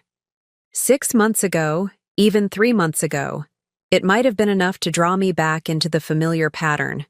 But I was implementing a different future now. One built on a clear-eyed assessment of not just what Travis said in moments of reconciliation, but what he did consistently when it counted. Some things can be worked through, I agreed, taking a sip of wine. And some things reveal fundamental incompatibilities that no amount of work can resolve. Travis's expression faltered, the script he had prepared suddenly insufficient for the conversation we were actually having. "What are you saying?" he asked, uncertainty creeping into his voice. I met his gaze steadily, neither harsh nor yielding. "I'm saying I've made my decision, Travis. And it's not the one you're hoping for."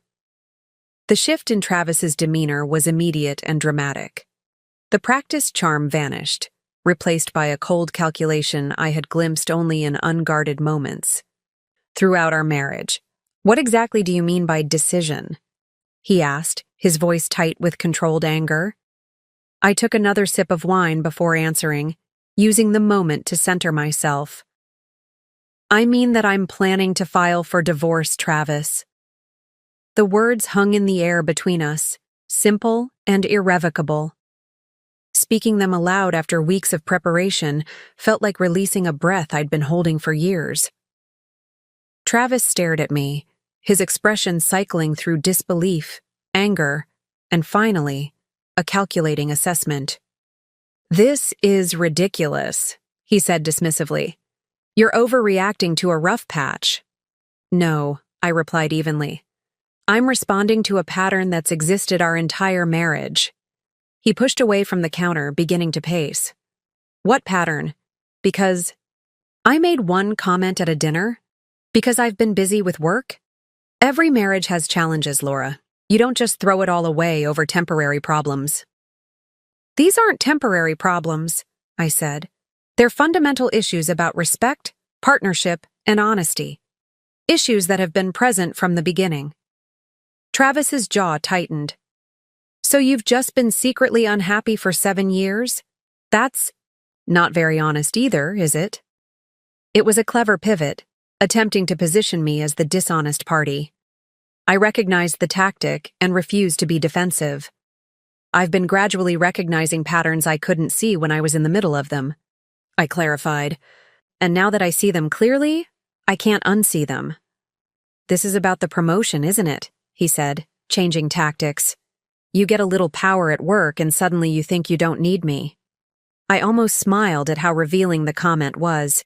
His assumption that our relationship was fundamentally about need rather than choice or love. My promotion simply highlighted contrasts I couldn't ignore, I acknowledged. The difference between how I'm valued professionally and how I've been valued in this marriage. Travis ran a hand through his hair, frustration mounting. "So what? I'm supposed to applaud every little thing you do? Give you a gold star for basic adult responsibilities? No," I said quietly. "You're supposed to see me as an equal partner, not someone whose primary value is in how well I serve your needs." His expression darkened. "That's how you see our marriage? You serving my needs? That says more about your perspective than mine, Laura." It was a masterful deflection, attempting to position my legitimate concerns as a distortion. The old Laura might have doubted herself, might have wondered if she was indeed misinterpreting everything. But I had done too much reflection, seen too many patterns with clear eyes to be swayed now. "Perhaps it does," I conceded, neither defensive nor combative. "And that perspective leads me to end this marriage." Travis switched strategies again, his voice softening as he moved toward me. "Laura, listen to yourself. This isn't you. You're stressed about the new job, feeling overwhelmed. Let's take that weekend away, reconnect, remember what matters." I stepped back, maintaining the physical distance between us. "I know exactly who I am, Travis. more clearly than I have in years. His features hardened at my rejection. So that's it? 7 years of marriage, and you've just unilaterally decided it's over without even trying to fix things? I've been trying to fix things for 7 years, I corrected him gently. By accommodating, by compromising, by managing your finances, by supporting your career at the expense of my own advancement, I'm done fixing. Travis's resistance escalated over the days that followed, a carefully orchestrated campaign deployed on multiple fronts. First came the emotional appeal. He left heartfelt notes where I would find them, texted memories of happier times, spoke of regrets and second chances, promised change with seemingly genuine remorse. When that failed to sway me, he shifted to financial intimidation. "You know this will hurt you more than me," he said one evening after I declined yet another reconciliation attempt. "I've talked to a lawyer. You'll lose the house, half your retirement. You're not thinking this through." I met his gaze steadily. "I've considered all the financial implications very carefully, Travis. Unlike you, I don't make financial decisions impulsively." The barb landed precisely, his face flushing with anger. "What's that supposed to mean?" "It means I'm fully aware of our financial situation, both joint and separate, all of it.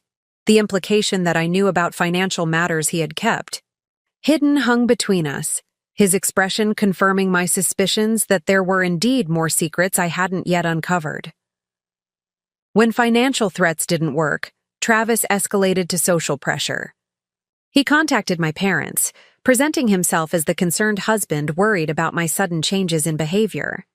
He reached out to our mutual friends, sharing selective details that painted him as the blindsided spouse trying to save our marriage.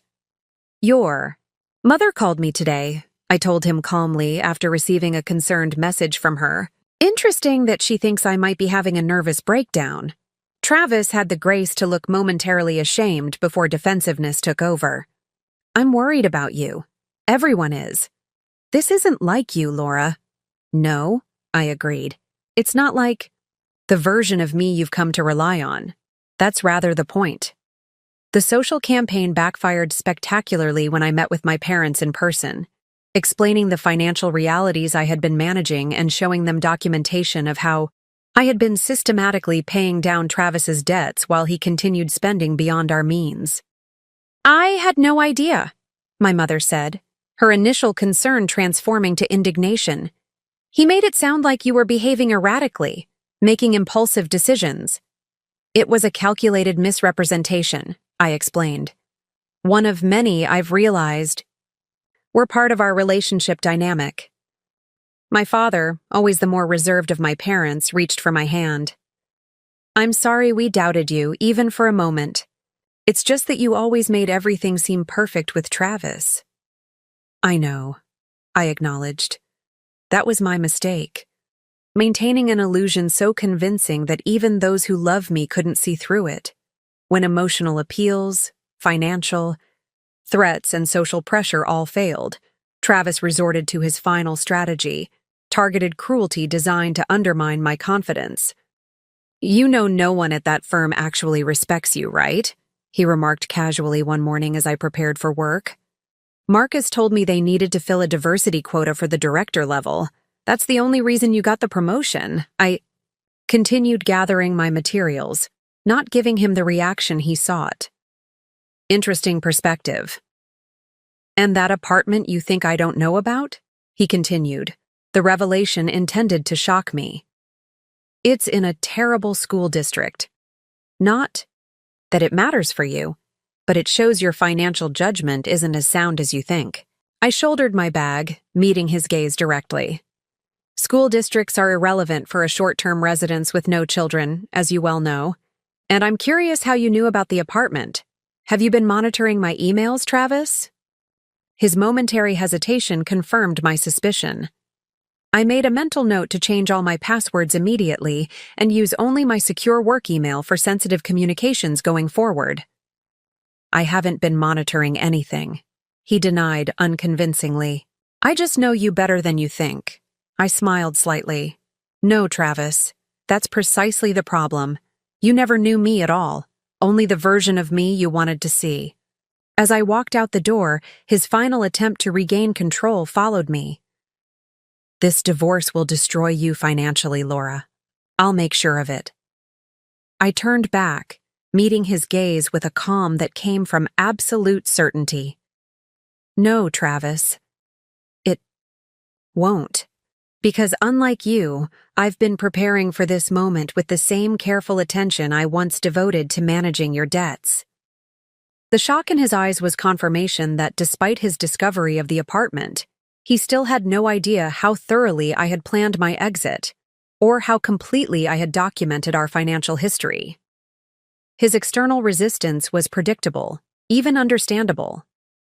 What Travis failed to grasp was that each attempt to control, manipulate, or intimidate me only strengthened my resolve and justified my decision. The Laura who had once sought his approval at any cost was gone. In her place stood a woman who recognized every tactic for what it was, the desperate measures of someone watching their carefully constructed world collapse. As Travis escalated his resistance, I paradoxically found myself with an unexpected resource: energy. The mental and emotional labor of maintaining our marriage, anticipating his needs, managing his moods, covering his financial missteps, had consumed far more of my vital force than I had realized. Now, that energy was mine to redirect. I channeled it first into my new role at work. The challenges of directing a financial team would have once seemed overwhelming when balanced against my domestic responsibilities. Now, I approached them with a clarity and focus that surprised even me. The Davidson restructuring proposal is excellent, Richard, the CEO, commented after I presented my team's strategy for a major client, particularly the contingency planning for market volatility. Thank you, I replied, accepting the praise. Directly rather than deflecting or minimizing it as I once would have. We've built in multiple scenario projections to ensure flexibility regardless of what happens with interest rates. Marlene caught up with me after the meeting, falling into step beside me as we walked back to our offices. Something's different about you, she observed. You've always been competent, but lately there's something more, a confidence, an edge. I smiled, considering how to respond. Marlene wasn't just a colleague, but the closest thing I had to a friend at work. Let's just say I've been reevaluating some aspects of my life that were draining rather than supporting me. Understanding flickered in her eyes. Ah, marriage stuff? Something like that, I acknowledged. She nodded, no further questions needed. Well, whatever it is, it's working for you professionally. The team responds to it. Even Marcus has noticed. I overheard him telling Richard you're bringing a new energy to the department. The irony wasn't lost on me. That stepping away from Travis's constant diminishment allowed others to see my capabilities more clearly. Or perhaps it was simpler. I was finally seeing myself clearly, and that clarity was visible to everyone around me. Beyond work, I redirected energy into creating the foundation for my new life. The apartment I had secured was modest but well located. Walking distance from a small park and several good restaurants. I began purchasing essentials, quality kitchenware, new linens, a comfortable reading chair, having them delivered directly to the apartment rather than our home. Each item was selected with deliberate attention to my own preferences, not calculated, to please Travis or maintain a certain image. The simple freedom of choosing a duvet cover without considering whether it matched Travis's aesthetic was surprisingly liberating. I also invested energy in rebuilding connections that had atrophied during my marriage. I met my college roommate for dinner, reconnecting over pasta and wine without watching the clock or texting Travis with updates on when I'd be home. I joined a financial literacy group that offered workshops for women rebuilding after divorce, not just for the practical advice, but for the community of women with similar experiences. It's like waking up from a dream where you thought you were happy, only to realize you were actually underwater, holding your breath the whole time. said Caitlin, a woman in the group who was 6 months ahead of me in her divorce journey. The we metaphor resonated so powerfully, I felt it physically. Yes, I agreed. And you don't realize how much energy it took to hold that breath until you finally allow yourself to surface and breathe. These connections provided not just emotional support, but practical assistance. Through the group, I found a better divorce attorney than my initial consultation. Through professional networking, I secured an introduction to a financial advisor, specializing in post-divorce wealth rebuilding. Each step I took, each connection I made, each new aspect of independence I established served dual purposes, creating my future while simultaneously demonstrating to Travis that his resistance was futile. I was not simply threatening to leave. I was already gone in all the ways that mattered. Our continued sharing of physical space merely a transitional detail. Travis noticed, of course. How could he not? The gradual disappearance of personal items from our home. The evenings when I returned late, energized rather than exhausted. The weekends when I was absent without detailed explanation of my whereabouts. His reactions cycled through now familiar patterns. Accusation. So you're already moving on before we're even divorced? Wounded innocence. I thought we might still have a chance to work things out. Financial threats. You realize you can't afford this lifestyle without me, right? I met each reaction with the same steady calm, neither engaging in argument nor offering reassurance. This consistency seemed to unsettle Travis more than any emotional response would have. One evening, he confronted me directly after discovering a receipt for a dining room table delivered to an address he didn't recognize. "You're really doing this," he said, the paper trembling slightly in his hand. "You're actually setting up a whole new life." I looked up from my laptop, where I'd been reviewing quarterly projections for a client. Yes. Without even telling me behind my back. "I told you I was filing for divorce, Travis. Setting up a new residence is a logical next step." He crumpled the receipt, tossing it onto the counter between us. "This is more than a residence, this is—" He gestured vaguely, struggling to articulate what was becoming increasingly clear. "You're building a whole life that doesn't include me." "Yes," I agreed simply. The directness of my response seemed to knock him off balance. He had prepared for denial, for explanation, for the emotional labor I had always performed to ease his discomfort. My refusal to provide it left him momentarily speechless. "Why?"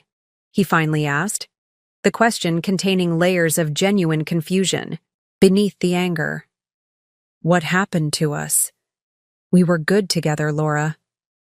I studied him, wondering if he actually believed what he was saying, or if this was simply another strategy.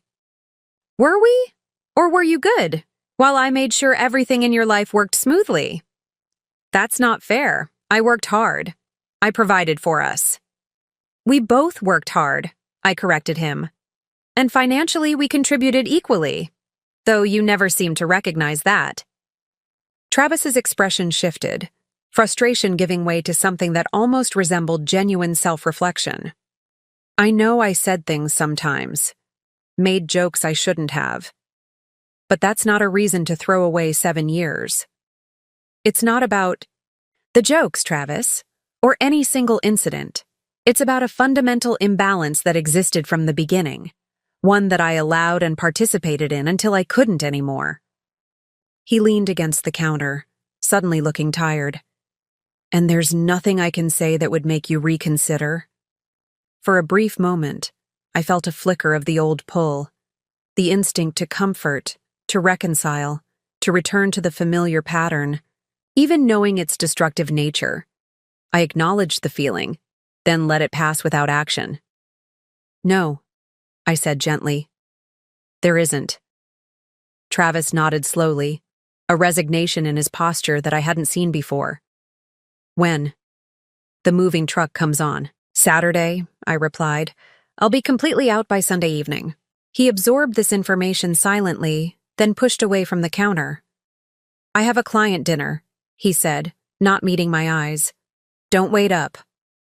After he left, I sat in the quiet kitchen that had once been the command center of my domestic management. The space felt different now, no longer a site of invisible labor, but simply a room I would soon leave behind. I opened my laptop again, returning to the work that now occupied the center of my redirected energy. Not because I was hiding from emotions, but because I was investing in the future I had chosen, one where my skills, judgment, and worth were recognized not just by others, but by myself. Saturday morning arrived with the crisp clarity of a day, long anticipated. The moving truck was scheduled for noon, giving me the morning to complete my final preparations. I had been methodically packing for weeks, storing boxes in the guest room that Travis rarely entered, but there were still last-minute items to organize. I was carefully wrapping my grandmother's china when I heard Travis's footsteps on the stairs. He had been noticeably absent the previous evening, returning home well after midnight and sleeping in the guest room. I had expected this, the avoidance, of what he couldn't control, but was surprised when he appeared in the doorway of our bedroom, watching me in silence. "Can I help?" he finally asked, the question so unexpected I nearly dropped the delicate teacup in my hands. I studied him for a moment, searching for signs of sarcasm or manipulation. Finding none, I nodded toward a stack of books. "Those need to go in that box. Just make sure to wrap the hardcovers." Travis moved into the room with uncharacteristic hesitation, picking up the packing paper and a book on financial strategy I'd been reading. His movements were careful, deliberate, as if he was performing an unfamiliar task. We worked in silence for several minutes, the only sound the crinkling of paper and the soft thud of items being placed in boxes. It was perhaps the most honest interaction we'd had in years. No pretense, no performance, just the physical reality of separation. "I got a call from American Express yesterday," Travis said finally, his voice carefully neutral as he wrapped. "Another book. Apparently, I'm 3 months behind on payments." I continued packing, neither surprised nor concerned. "Yes? You've always handled that account." "I stopped making payments on your personal credit card 6 weeks ago," I confirmed, as I mentioned when I removed the auto payments. Travis set the book down, turning to face me directly. "My credit score has dropped 80 points. There was an accusation in his statement, but also something else. The dawning recognition of concrete consequences. This wasn't about emotional dynamics or power struggles anymore. This was tangible, measurable impact. "Financial decisions have financial consequences," I said simply, neither apologetic nor triumphant. "I have the Preston dinner next week. I was going to use that card." I sealed a box before responding, labeling it "Kitchen Fragile" in neat block letters. "You'll need to make other arrangements." Travis ran a hand through his hair, a gesture I recognized as signaling genuine stress rather than performative. Frustration. "It's not that simple. Marcus is bringing potential investors. This dinner matters for my position at the firm." For a moment, I felt the familiar pull, the ingrained instinct to solve Travis's problem, to make his path smooth regardless of the cost to myself. I acknowledged the feeling, then let it pass without action. "I'm sure you'll figure something out," I said, moving to collect another stack of items for packing. Travis watched me, his expression shifting as he processed this new reality, one where his problems remained his to solve. "This is really happening," he said quietly, more to himself than to me. "Yes," I agreed. "It is." The movers arrived precisely at noon, efficient professionals who had clearly managed many divorce separations before. They knew which questions to ask, which items typically caused conflict, which paperwork needed to be signed. Travis hovered at the periphery, watching as half of our shared life was systematically loaded onto the truck. It was during this process that the first truly significant impact of our separation became visible, As the movers carried out furniture and boxes, Travis retreated to his home office, ostensibly to stay out of the way. When I knocked to ask about a shared decorative item we hadn't discussed, he was on the phone, his voice carrying the tight control of someone delivering difficult news. "Yes, I understand the payment was due last week," he was saying. "There's been a temporary administrative issue with our accounts. I can provide partial payment today and the remainder by Friday." I withdrew without interrupting, recognizing the conversation for what it was. Travis confronting the financial reality I had managed invisibly for years. Without my careful juggling of payment schedules, strategic allocation of funds, and occasional infusions from my personal savings, the precarious tower of Travis's financial life was beginning to wobble. This wasn't vindication. I had never wanted Travis to suffer. I had simply stopped preventing the natural consequences of his own choices. There was no satisfaction in witnessing his struggles, only confirmation that my decision was necessary for my own well-being. By late afternoon, the truck was loaded. I stood in what had once been our shared bedroom, now half empty, checking one last time for anything I might have overlooked. Travis appeared in the doorway, his expression unreadable. "So that's it?" he asked, gesturing to the bare spaces where my belongings had been. "That's it," I confirmed. He nodded slowly, eyes scanning the room as if seeing it for the first time. "You've been planning this for months, haven't you? This wasn't a sudden decision." "Yes, since the night you called me useless in front of your colleagues." His gaze snapped to mine, surprise evident. "That's what this is about? One stupid comment at a dinner?" "No," I replied evenly. "That was simply the moment I finally saw our marriage clearly. The moment I realized I'd been maintaining an illusion at the expense of my own worth." Travis's posture shifted subtly, defensive now. "So you decided to punish me by disappearing and leaving me with financial chaos?" "I decided to stop enabling patterns that were destructive for both of us," I corrected him. "The financial chaos, as you call it, is simply what happens when you live beyond your means without someone else covering the difference." He flinched slightly but pressed on. "What about the debt? You've been making such a big deal about paying off my debt, but that was marital debt. That's what couples do. They help each other." I smiled slightly, having anticipated this argument. "The $120,000 in debt I've been systematically paying down was accumulated before our marriage, Travis. Your student loans, your credit cards, even gambling debts you thought I didn't know about." The color drained from his face. "How did you—" "I'm a financial analyst," I reminded him gently. "Tracking money is quite literally my profession." Travis stared at me, reassessing everything he thought he knew about our marriage and about me. "All this time, you were—" "Yes," I confirmed. "All this time, I was managing your pre-existing debt while you continued creating more. All while believing your income was what kept us afloat." The irony seemed to hit him physically, his shoulder sinking against the doorframe. "Why didn't you ever say anything?" It was a fair question, perhaps the first genuine one he had asked since this process began. I considered it carefully before answering. At first, because I believed that's what love meant. Supporting your partner unconditionally, carrying their burdens without complaint. Later, because questioning your financial decisions always led to dismissal or mockery. Eventually, because I had invested so much in maintaining the illusion that acknowledging the truth felt like admitting failure. Travis absorbed this, silence stretching between us. Finally, he asked the question that mattered most. "And now?" "Now," I said, picking up my final bag, "I'm choosing to invest in myself instead." I moved toward the door where he stood. After a moment's hesitation, he stepped aside to let me pass. As I reached the stairs, his voice followed me. Quieter now. "For what it's worth, I never actually thought you were useless." I paused, turning back to meet his gaze one last time.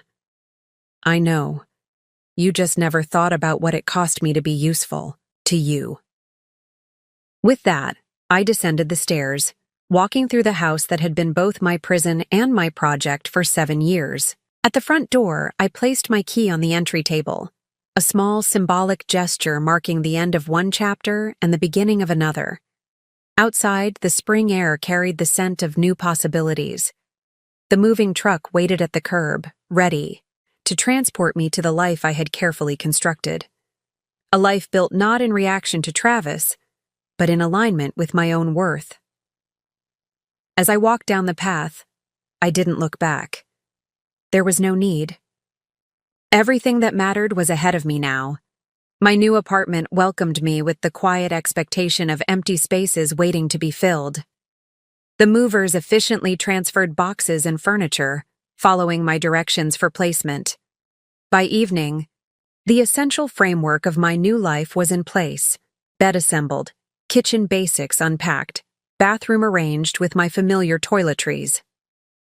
Standing in the center of my living room, surrounded by labeled boxes yet to be unpacked, I experienced a moment of unexpected vertigo. For 7 years, every decision, every arrangement, every aspect of my domestic life had been calculated against Travis's preferences and needs.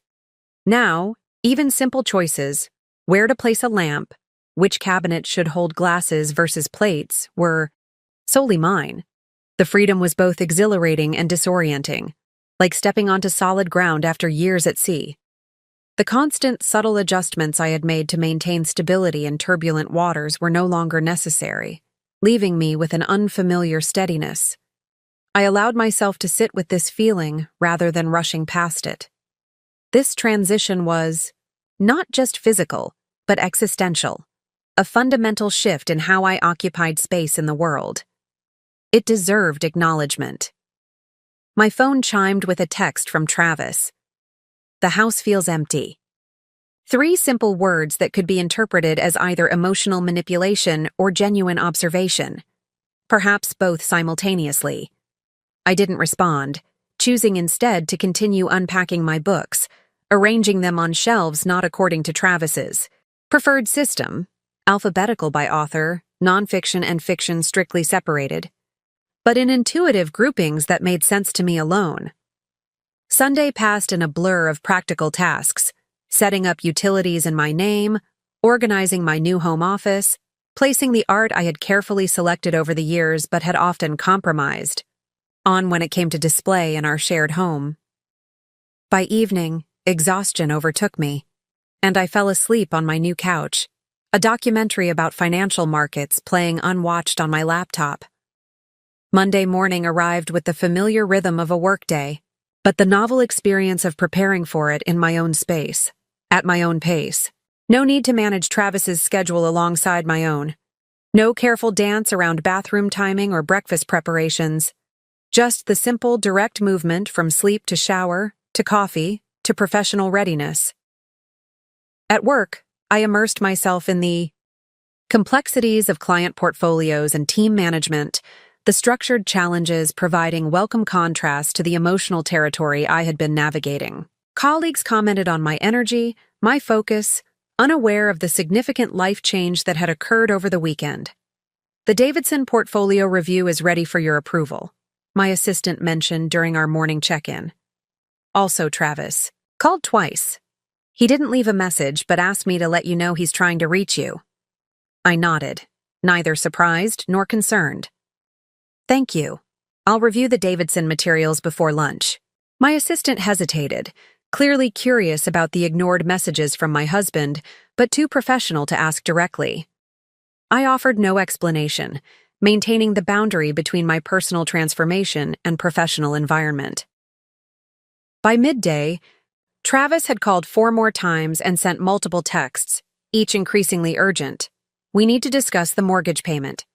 The Amex representative says you removed yourself from the account. Is that true? Marcus is asking questions about the Preston dinner. I need to talk to you about this. Laura, this is serious. Call me back." Each message represented a problem I would have once immediately solved, a responsibility I would have automatically assumed. Each unanswered text was a small but significant reinforcement of my decision. a declaration that Travis's urgencies were no longer my emergencies. It was during a meeting with my team that afternoon that the point of no return was truly crossed. My phone buzzed repeatedly with Travis's name on the screen, the sixth call of the day. I silenced it without breaking the flow of our discussion about market projections for the upcoming quarter.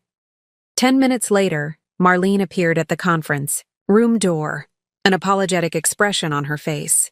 "Sorry to interrupt, Laura, but there's someone rather insistent on seeing you. Says it's an emergency." Before I could respond, Travis appeared behind her, his normally immaculate appearance showing signs of strain. Tie slightly askew, hair less perfectly styled than usual, the shadow of stubble on his jaw suggesting he had rushed out without his typical grooming routine. "Laura," he said, his voice straddling the line between demand and plea. "I need to speak with you. Now." The conference room fell silent, my team members exchanging uncomfortable glances at this unexpected intrusion. I felt a momentary flush of embarrassment, quickly replaced by a calm clarity.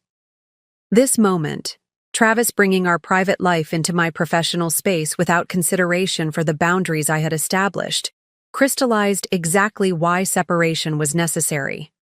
I turned to my team. "Let's take 15 minutes. When we return, I'd like to continue with the international market assessment." As they filed out, expressions carefully neutral but curiosity evident, I gestured Travis into the room and closed the door behind us. "This is inappropriate," I said, my voice low but firm. "You don't come to my workplace unannounced." "You weren't answering my calls," he countered, as if this justified his behavior. "The mortgage payment bounced, Laura. The bank called. My credit score is in free fall. And now Marcus is questioning whether I can handle the Preston account given my apparent personal financial issues." The consequences he feared were materializing faster than either of us had anticipated. In just 2 days without my financial management, the carefully constructed facade of Travis's professional competence was beginning to crack. "I'm sorry you're experiencing difficulties," I said, meaning it sincerely despite the circumstances.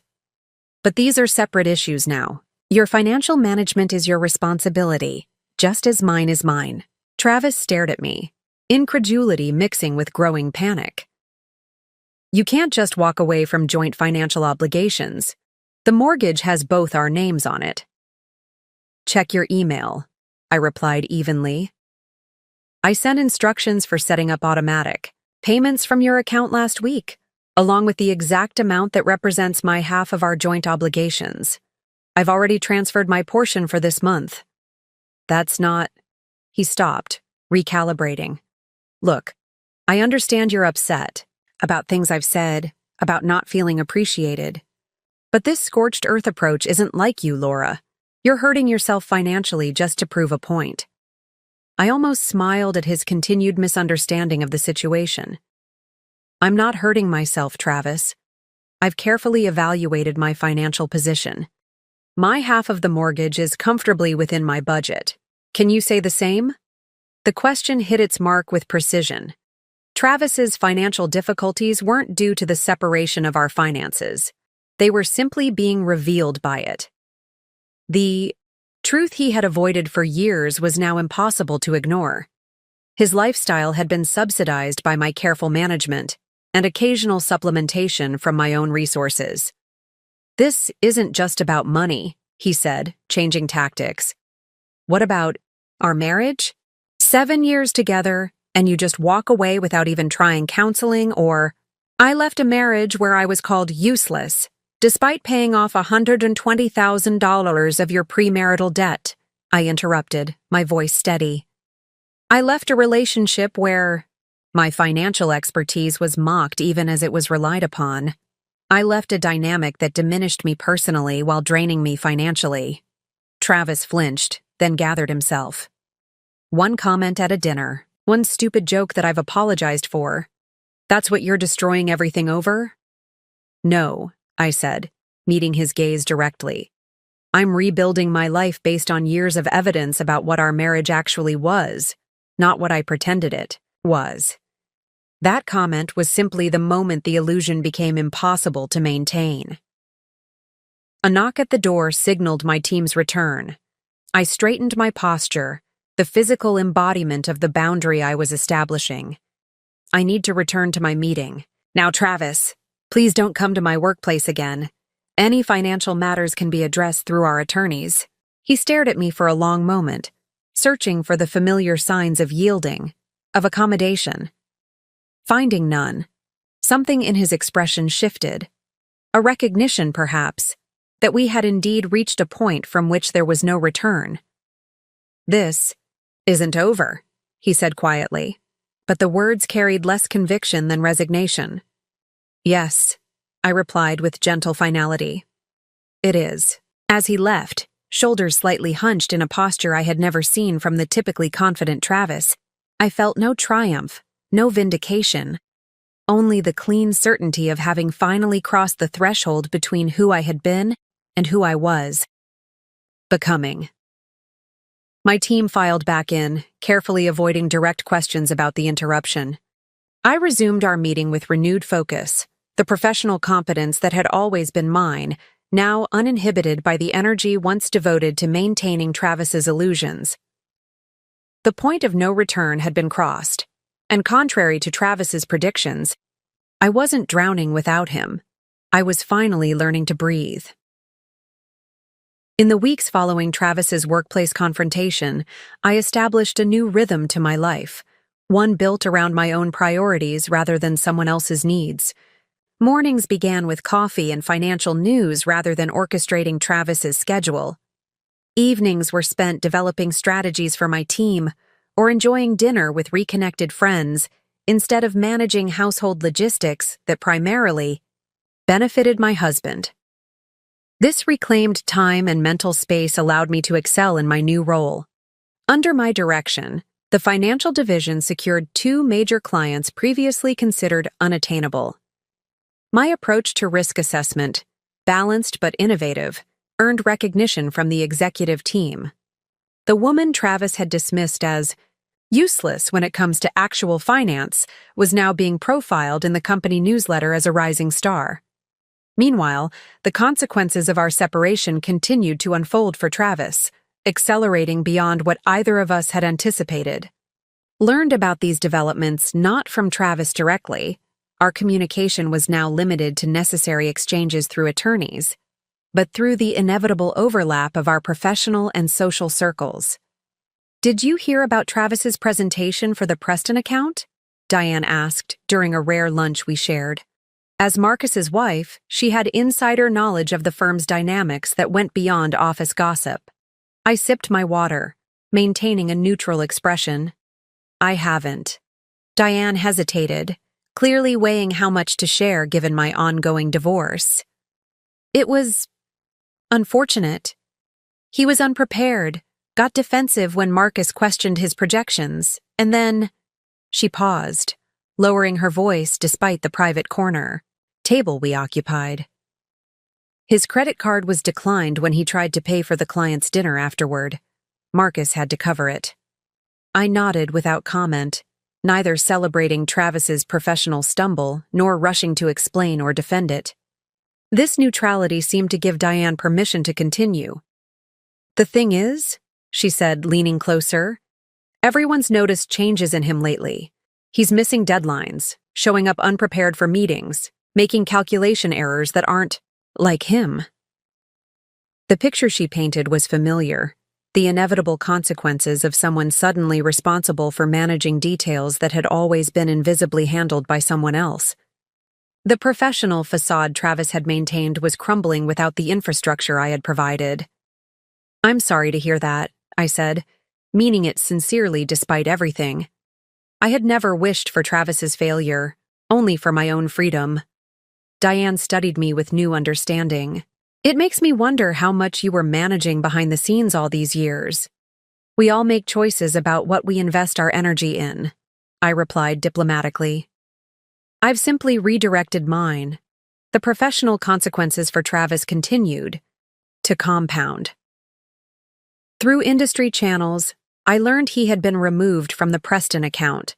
the one he had prioritized above all others, the one whose dinners had been essential networking, regardless of our budget constraints. Without my behind-the-scenes support, reviewing his presentations, catching calculation errors, reminding him of client details, Travis's performance had deteriorated beyond what his charm could compensate for. The financial consequences were even more severe. My attorney forwarded me a request from Travis's lawyer asking for a temporary delay in divorce proceedings due to unexpected financial hardship. The letter obliquely referenced temporary cash flow issues and credit limitations that made immediate property division discussions challenging. I instructed my attorney to proceed as planned. This wasn't vindictiveness, it was simply the reality that Travis needed to face. The financial house of cards he had constructed, which I had long supported through my careful management, was collapsing at an accelerated pace now that its foundation had been removed. Then came the inevitable social fallout.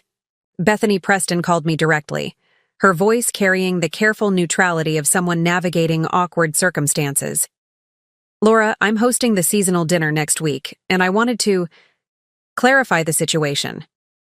Travis has already RSVP'd, but given your separation, I wasn't sure if you'd be comfortable attending." The invitation confirmed what I had suspected. Travis was continuing to leverage social connections built during our marriage, maintaining the appearance of his former life even as its substance dissolved. "Thank you for considering my comfort." "Bethany," I replied, "I think it's best if I decline this time." "Of course, I completely understand," she said, relief evident in her tone.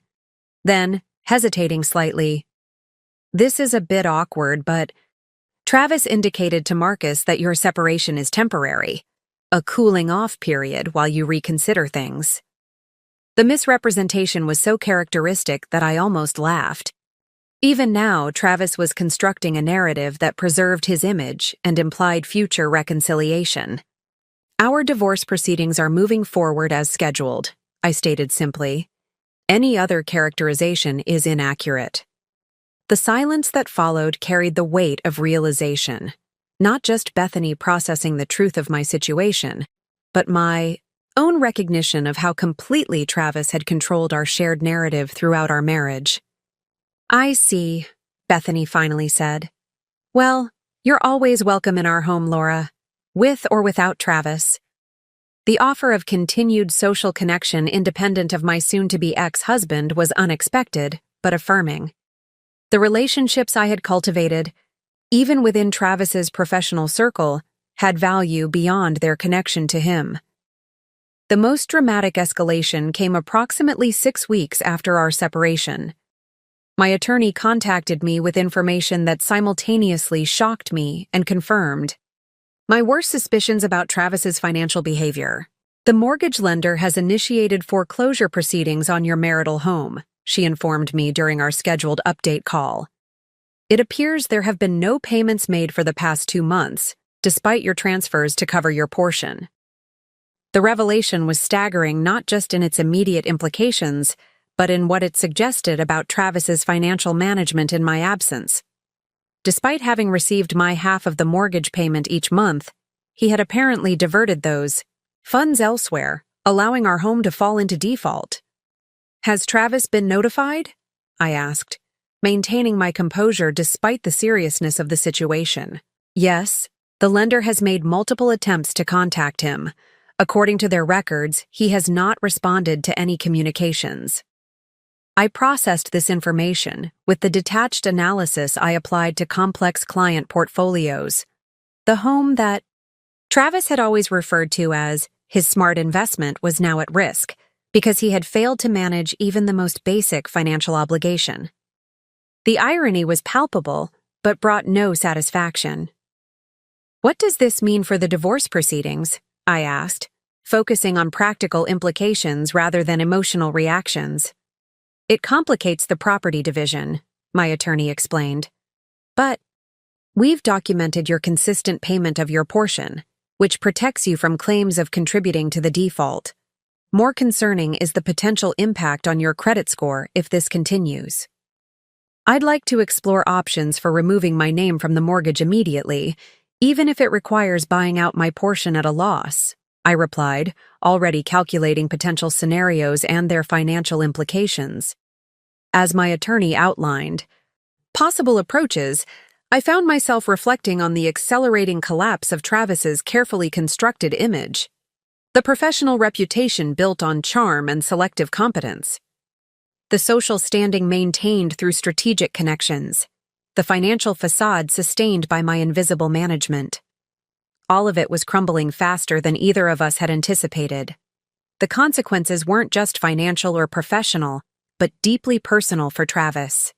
Through a mutual acquaintance, I learned he had been drinking more heavily, appearing disheveled at work, and making increasingly desperate attempts to maintain appearances despite mounting evidence of his struggling reality. These developments brought me no joy. There was no vindictive satisfaction in watching someone I had once loved face the natural consequences of choices long insulated by my intervention. There was only the clear-eyed recognition that this outcome had always been inevitable. I had merely postponed it through years of quiet compensation for Travis's financial mismanagement. As the foreclosure notice made headlines in local real estate circles, the final illusion Travis had maintained, that our separation was temporary and reconciliation possible, became impossible to sustain. The escalating consequences had forced a reckoning that no amount of charm or manipulation could deflect, and through it all, I continued building my new life, piece by piece, day by day, not in reaction to Travis's mounting problems, but in alignment with my own rediscovered worth. 3 months after moving into my new apartment, I sat across from my attorney in her sleek downtown office, reviewing the final divorce settlement. The process had been more complicated than anticipated, largely due to Travis's mounting financial issues and reluctance to finalize property divisions. He's requesting another extension, my attorney explained, indicating the latest communication from Travis's lawyer, citing ongoing negotiations with the mortgage lender and inability to refinance the home in his name alone. I studied the document, noting the carefully worded desperation beneath the legal language. What's your recommendation? We've already granted 2 extensions. The court is unlikely to look favorably on another delay without extraordinary circumstances. She leaned back in her chair, her expression professional but candid. In my opinion, he's stalling because he's financially unable to proceed with the agreed terms. I nodded, having suspected as much. The home that Travis had once proudly claimed as his smart investment had become an albatross he couldn't carry without my financial support. The foreclosure proceedings had been temporarily halted through an emergency payment Travis had somehow managed, but the underlying issue remained unresolved. I'd like to proceed as scheduled, I decided.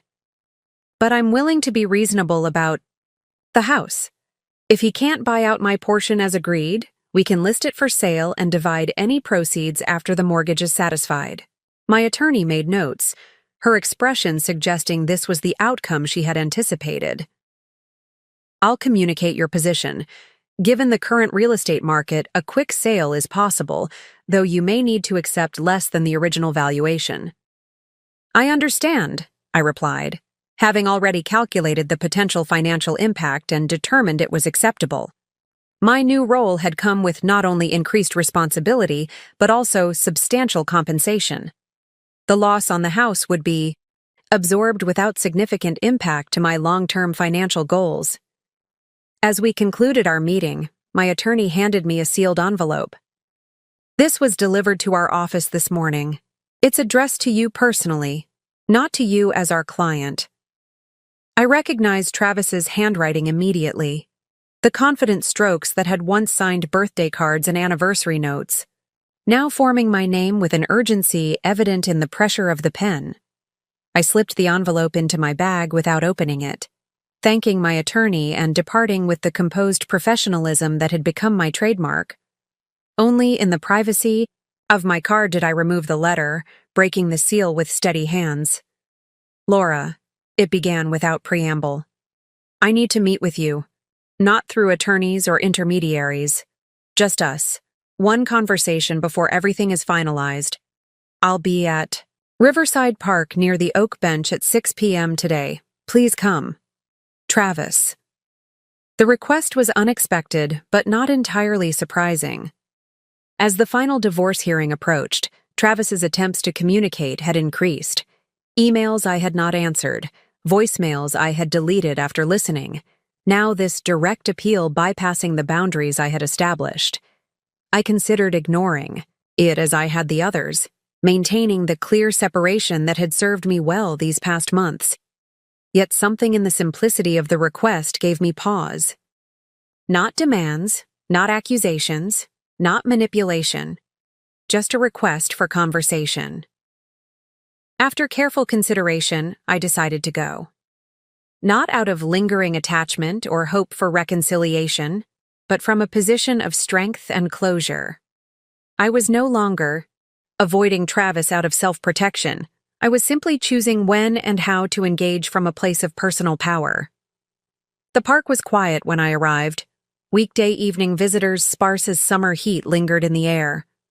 I spotted Travis immediately, seated on the bench mentioned in his note, his posture uncharacteristically hunched as he stared at the ground.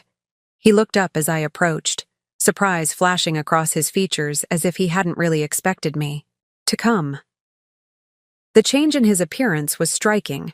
Weight lost, dark circles beneath his eyes, clothing slightly rumpled in a way the meticulously groomed Travis I had known would never have allowed. "You came," he said, standing awkwardly as I approached. "Yes," I replied simply, remaining standing rather than joining him on the bench.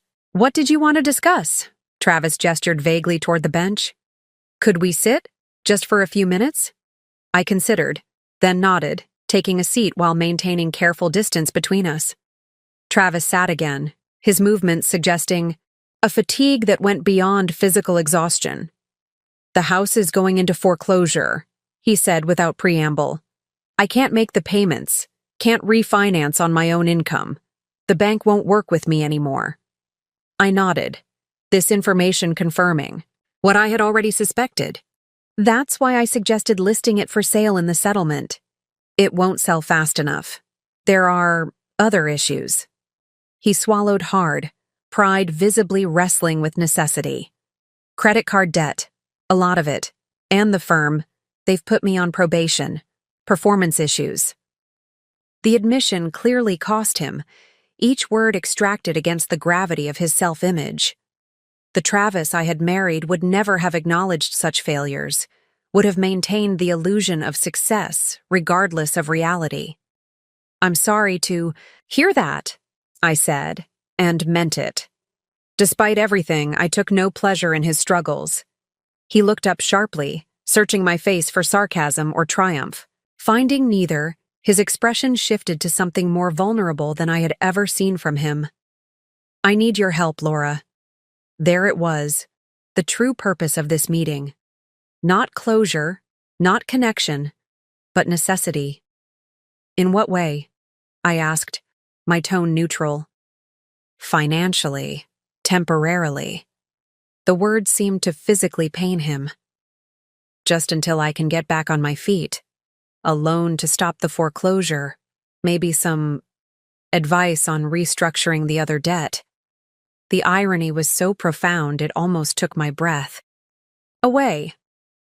Travis, who had mocked my financial skills, who had dismissed my careful management as cute, was now explicitly seeking my expertise. Travis, who had called me useless in front of his colleagues, was now acknowledging his dependence on my capabilities. I studied him in the fading evening light, recognizing this moment for what it truly was.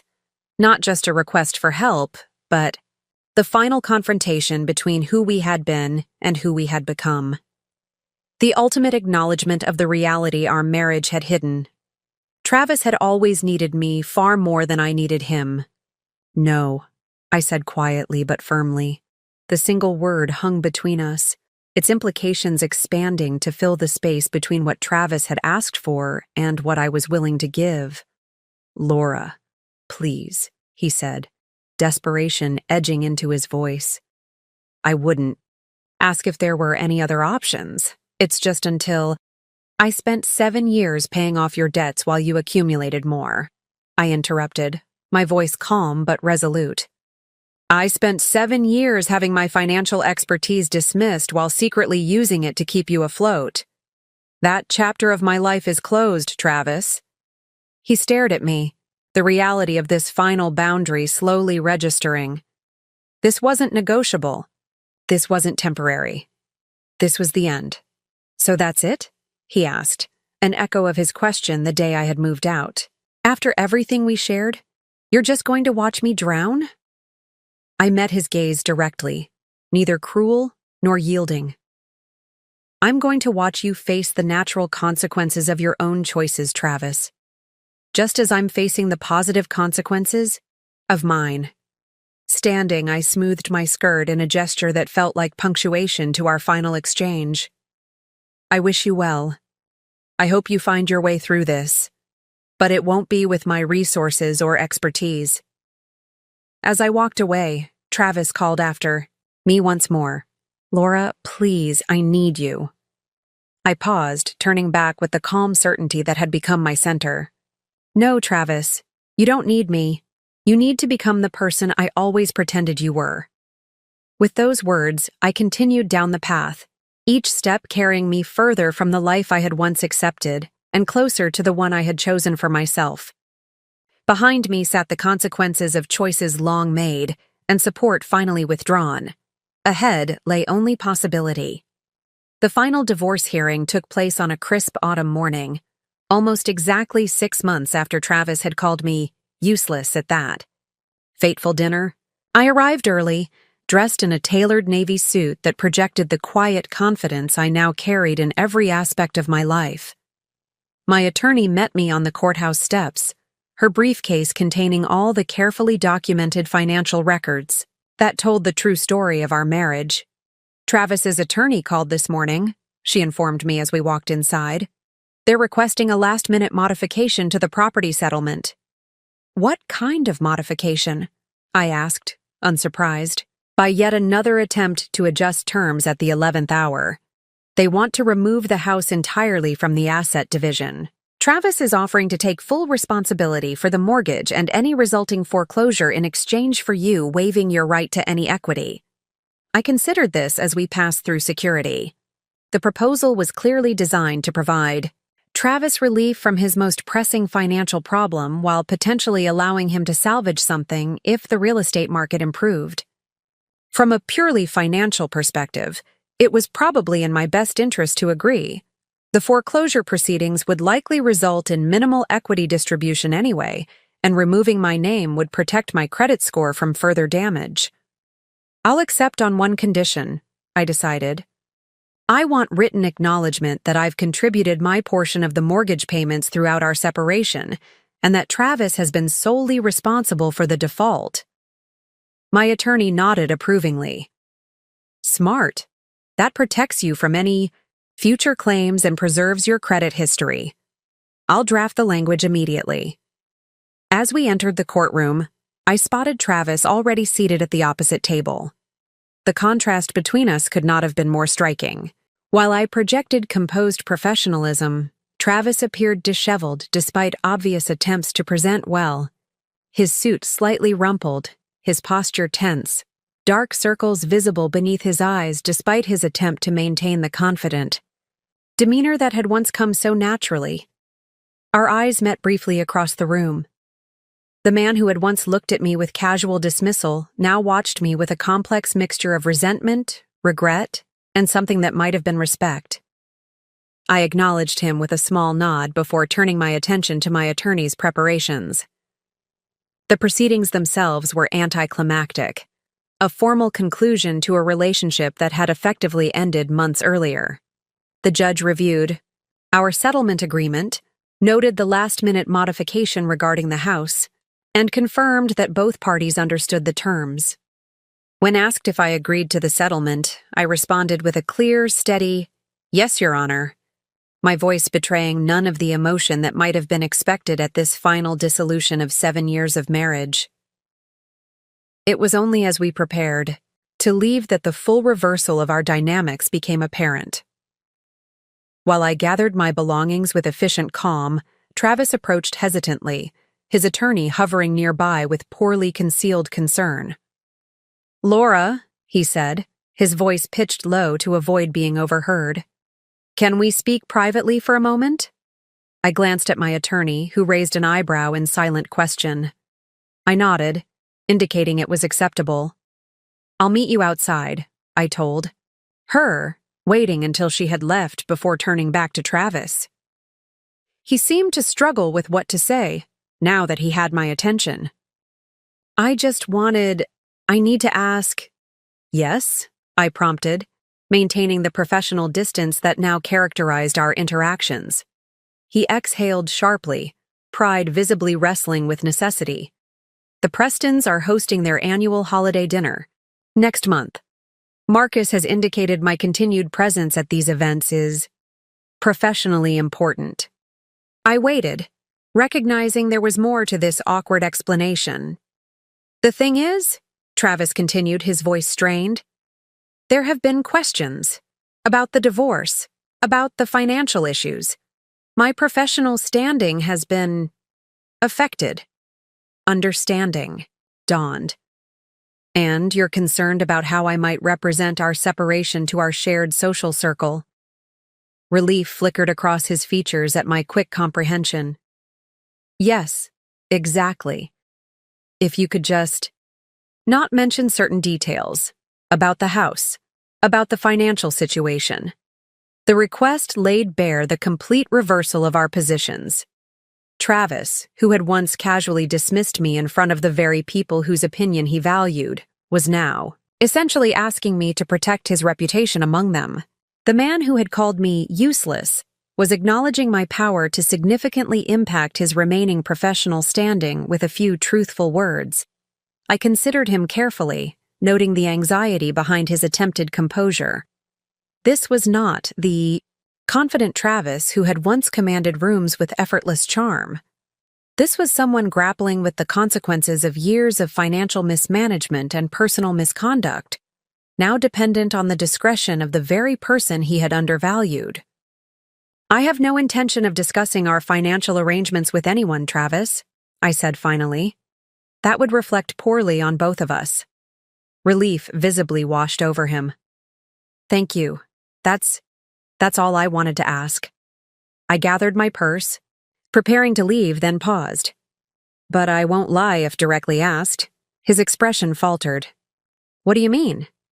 "I mean that if someone like Marcus or Bethany explicitly asks me about what happened between us, I will be truthful, not vindictive, but honest. I don't owe you a manufactured narrative anymore." Travis processed this, calculation visible in his expression as he weighed the conditional nature of my assurance. "That's fair," he conceded finally. As I turned to leave, he called after me one more time. "Laura?" I paused, looking back with a raised eyebrow. "You're doing well, aren't you? With the promotion, the new place. You seem different." The observation carried a note of genuine realization, as if Travis was finally seeing me clearly for perhaps the first time. "I am different," I acknowledged. "Or rather, I'm who I always was beneath the version of myself I thought our marriage required." He nodded slowly, something like understanding flickering in his eyes. "For what it's worth, I was wrong. What I said that night at dinner. You were never useless. I just didn't value what you contributed." The acknowledgement, something close to an actual apology, was unexpected. I allowed myself to truly look at Travis, seeing beyond my ex-husband to the flawed human being struggling with the collapse of his carefully constructed self-image. "Thank you for saying that," I replied, genuine despite everything that had transpired between us. "I hope you find your footing, Travis." As I walked away, my heels echoing on the courthouse marble, I felt the final shift in our dynamic solidify. I was no longer the supportive wife waiting on Travis's approval, no longer the financial manager invisibly maintaining his lifestyle. no longer the emotional caretaker anticipating and accommodating his needs. I was simply Laura, financial director, independent woman, author of my own life. And Travis was now just a chapter in my story rather than its defining narrative.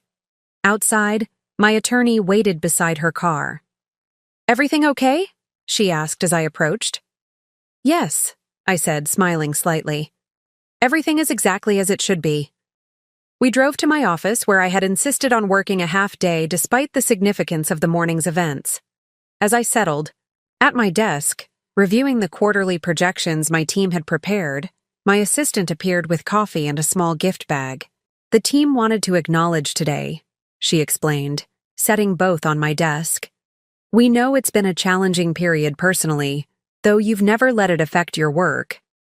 Inside the bag was a small silver paperweight engraved with a simple message, "Your worth is immeasurable." The gesture, recognition not just of what I had overcome but of what I brought to my professional role, brought unexpected emotion to the surface. These colleagues, who knew nothing of the financial machinations or emotional complexities of my marriage, had seen my value clearly despite my brief tenure in the director position. "Please thank everyone for me," I said, composing myself quickly. "It means a great deal." As my assistant left, I placed the paperweight prominently on my desk, a small but significant marker of the new reality I had created. From a marriage where my worth had been consistently diminished to a professional environment where it was recognized and celebrated. From financial entanglement with someone who mismanaged resources to complete independence and control over my own assets. From emotional caretaking of a partner who took without reciprocation to healthy, balanced relationships with colleagues and friends. The reversal wasn't just in how Travis and I related to each other in our final interactions. It was in how I related to myself, no longer through the distorting lens of his expectations and judgments, but directly, clearly, and with complete ownership of my own value. That evening, as I left the office, I passed the conference room where I had first demonstrated my financial strategy for the Davidson portfolio, the presentation that had cemented my promotion. Through the glass, I could see another team working late, the energy of focused collaboration evident even from a distance. I paused, momentarily reflecting on the parallel universe where I might still be rushing home to prepare Travis's dinner, still accommodating his schedule, still managing his messes while he called me useless to anyone who would listen. The contrast between that theoretical life and my current reality couldn't have been more stark, or more affirming. 1 year after leaving Travis, I stood in my newly purchased condominium, watching the sunrise paint golden light across the living room. Unlike the apartment I had initially rented, a transitional space chosen primarily for convenience, this home reflected deliberate choices made entirely for myself. Clean modern lines balanced with warm textures.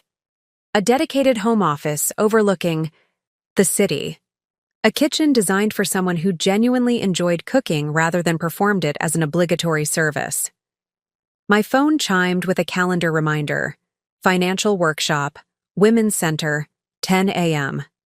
I smiled, anticipating the session with a mixture of purpose and satisfaction. What had begun as my participation in a support group during my divorce had evolved into something more meaningful.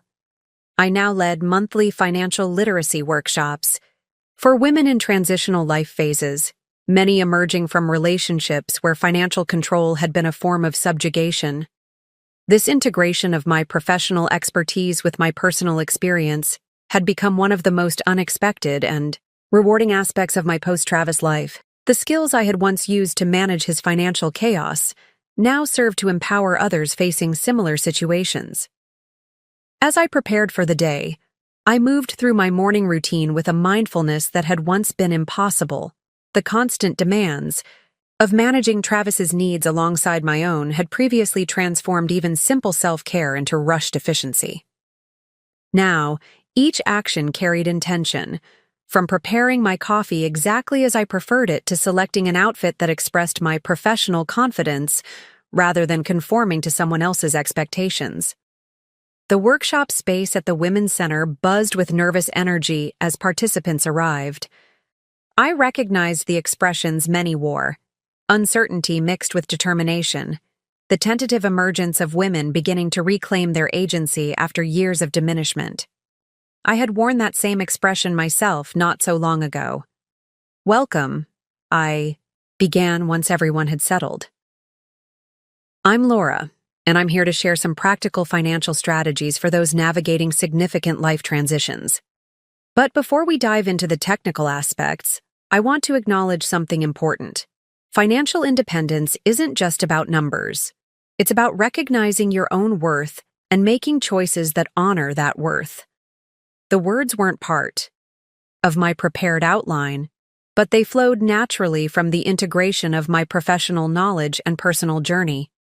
As I continued, moving between practical advice on credit rebuilding and deeper insights about the emotional dimensions of financial empowerment, I watched understanding dawn in various expressions around the room. "The most important thing I've learned," I shared as we neared the end of the session, "is that financial health isn't separate from emotional health. They're interconnected.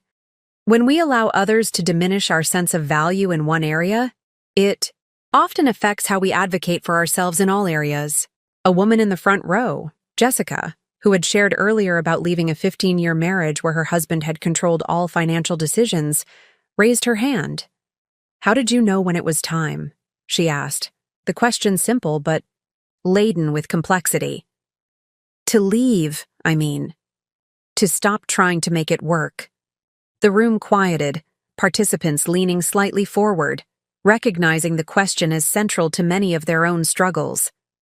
I considered carefully before responding, honoring the seriousness of what she was really asking. "For me," I began, "it wasn't a single moment but a gradual awakening. I realized I was investing enormous energy maintaining an illusion. The illusion that my marriage was balanced, that my contributions were valued, that the diminishment I experienced was somehow normal or acceptable."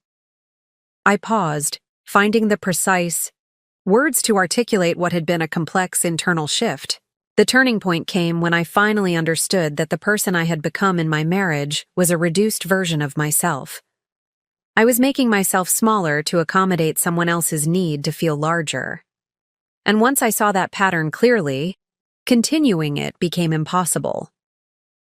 Jessica nodded slowly, recognition evident in her expression.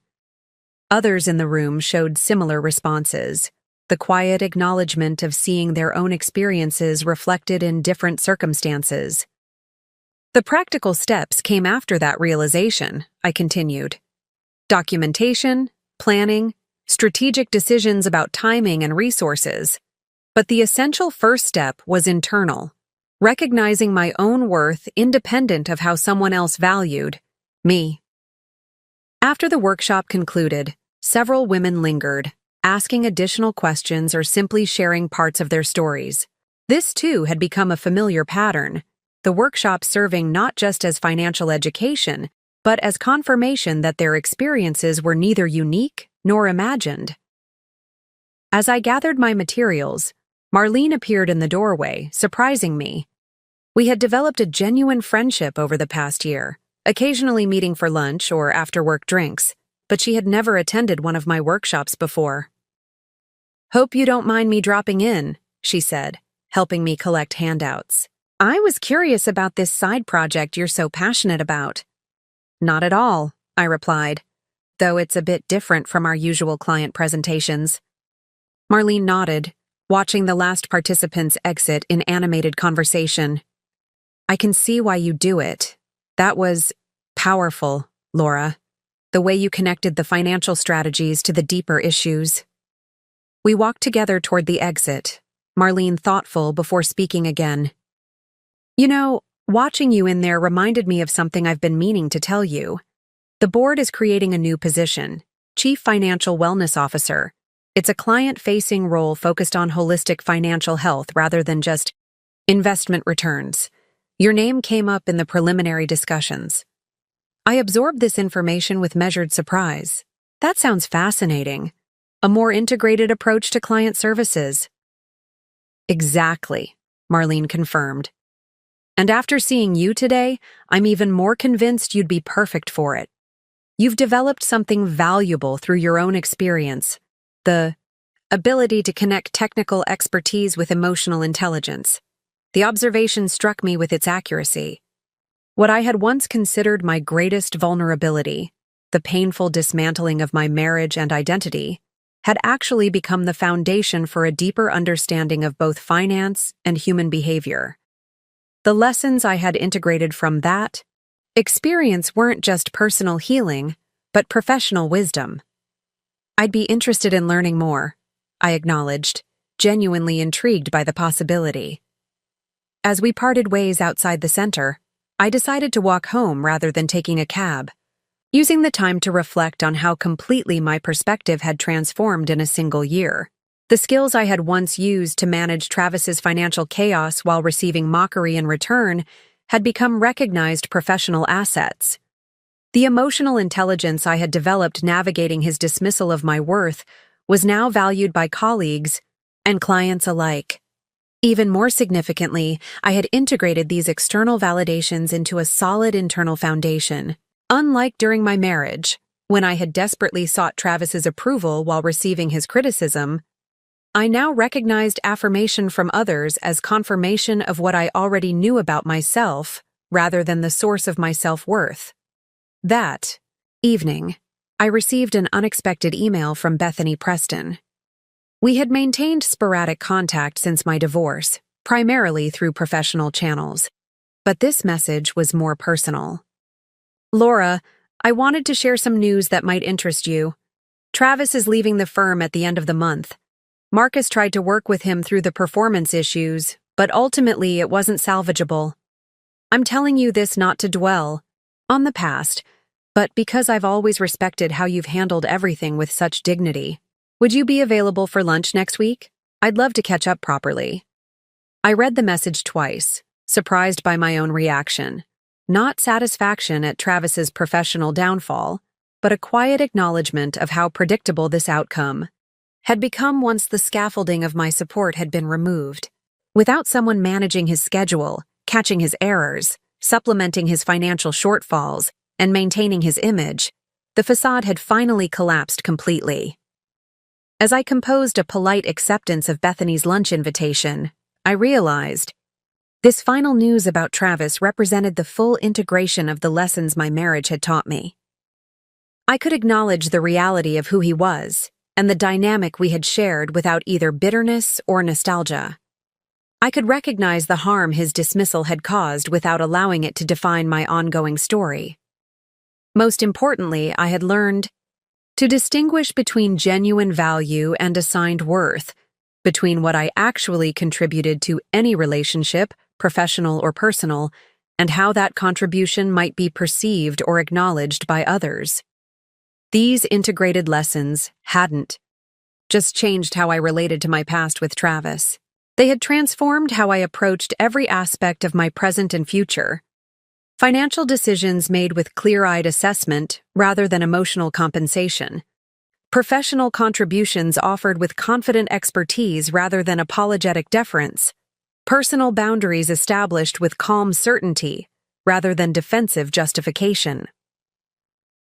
The woman who had once been called useless while secretly managing her husband's financial chaos had become someone whose value was recognized, whose expertise was sought after, and most importantly, whose worth was no longer dependent on external validation.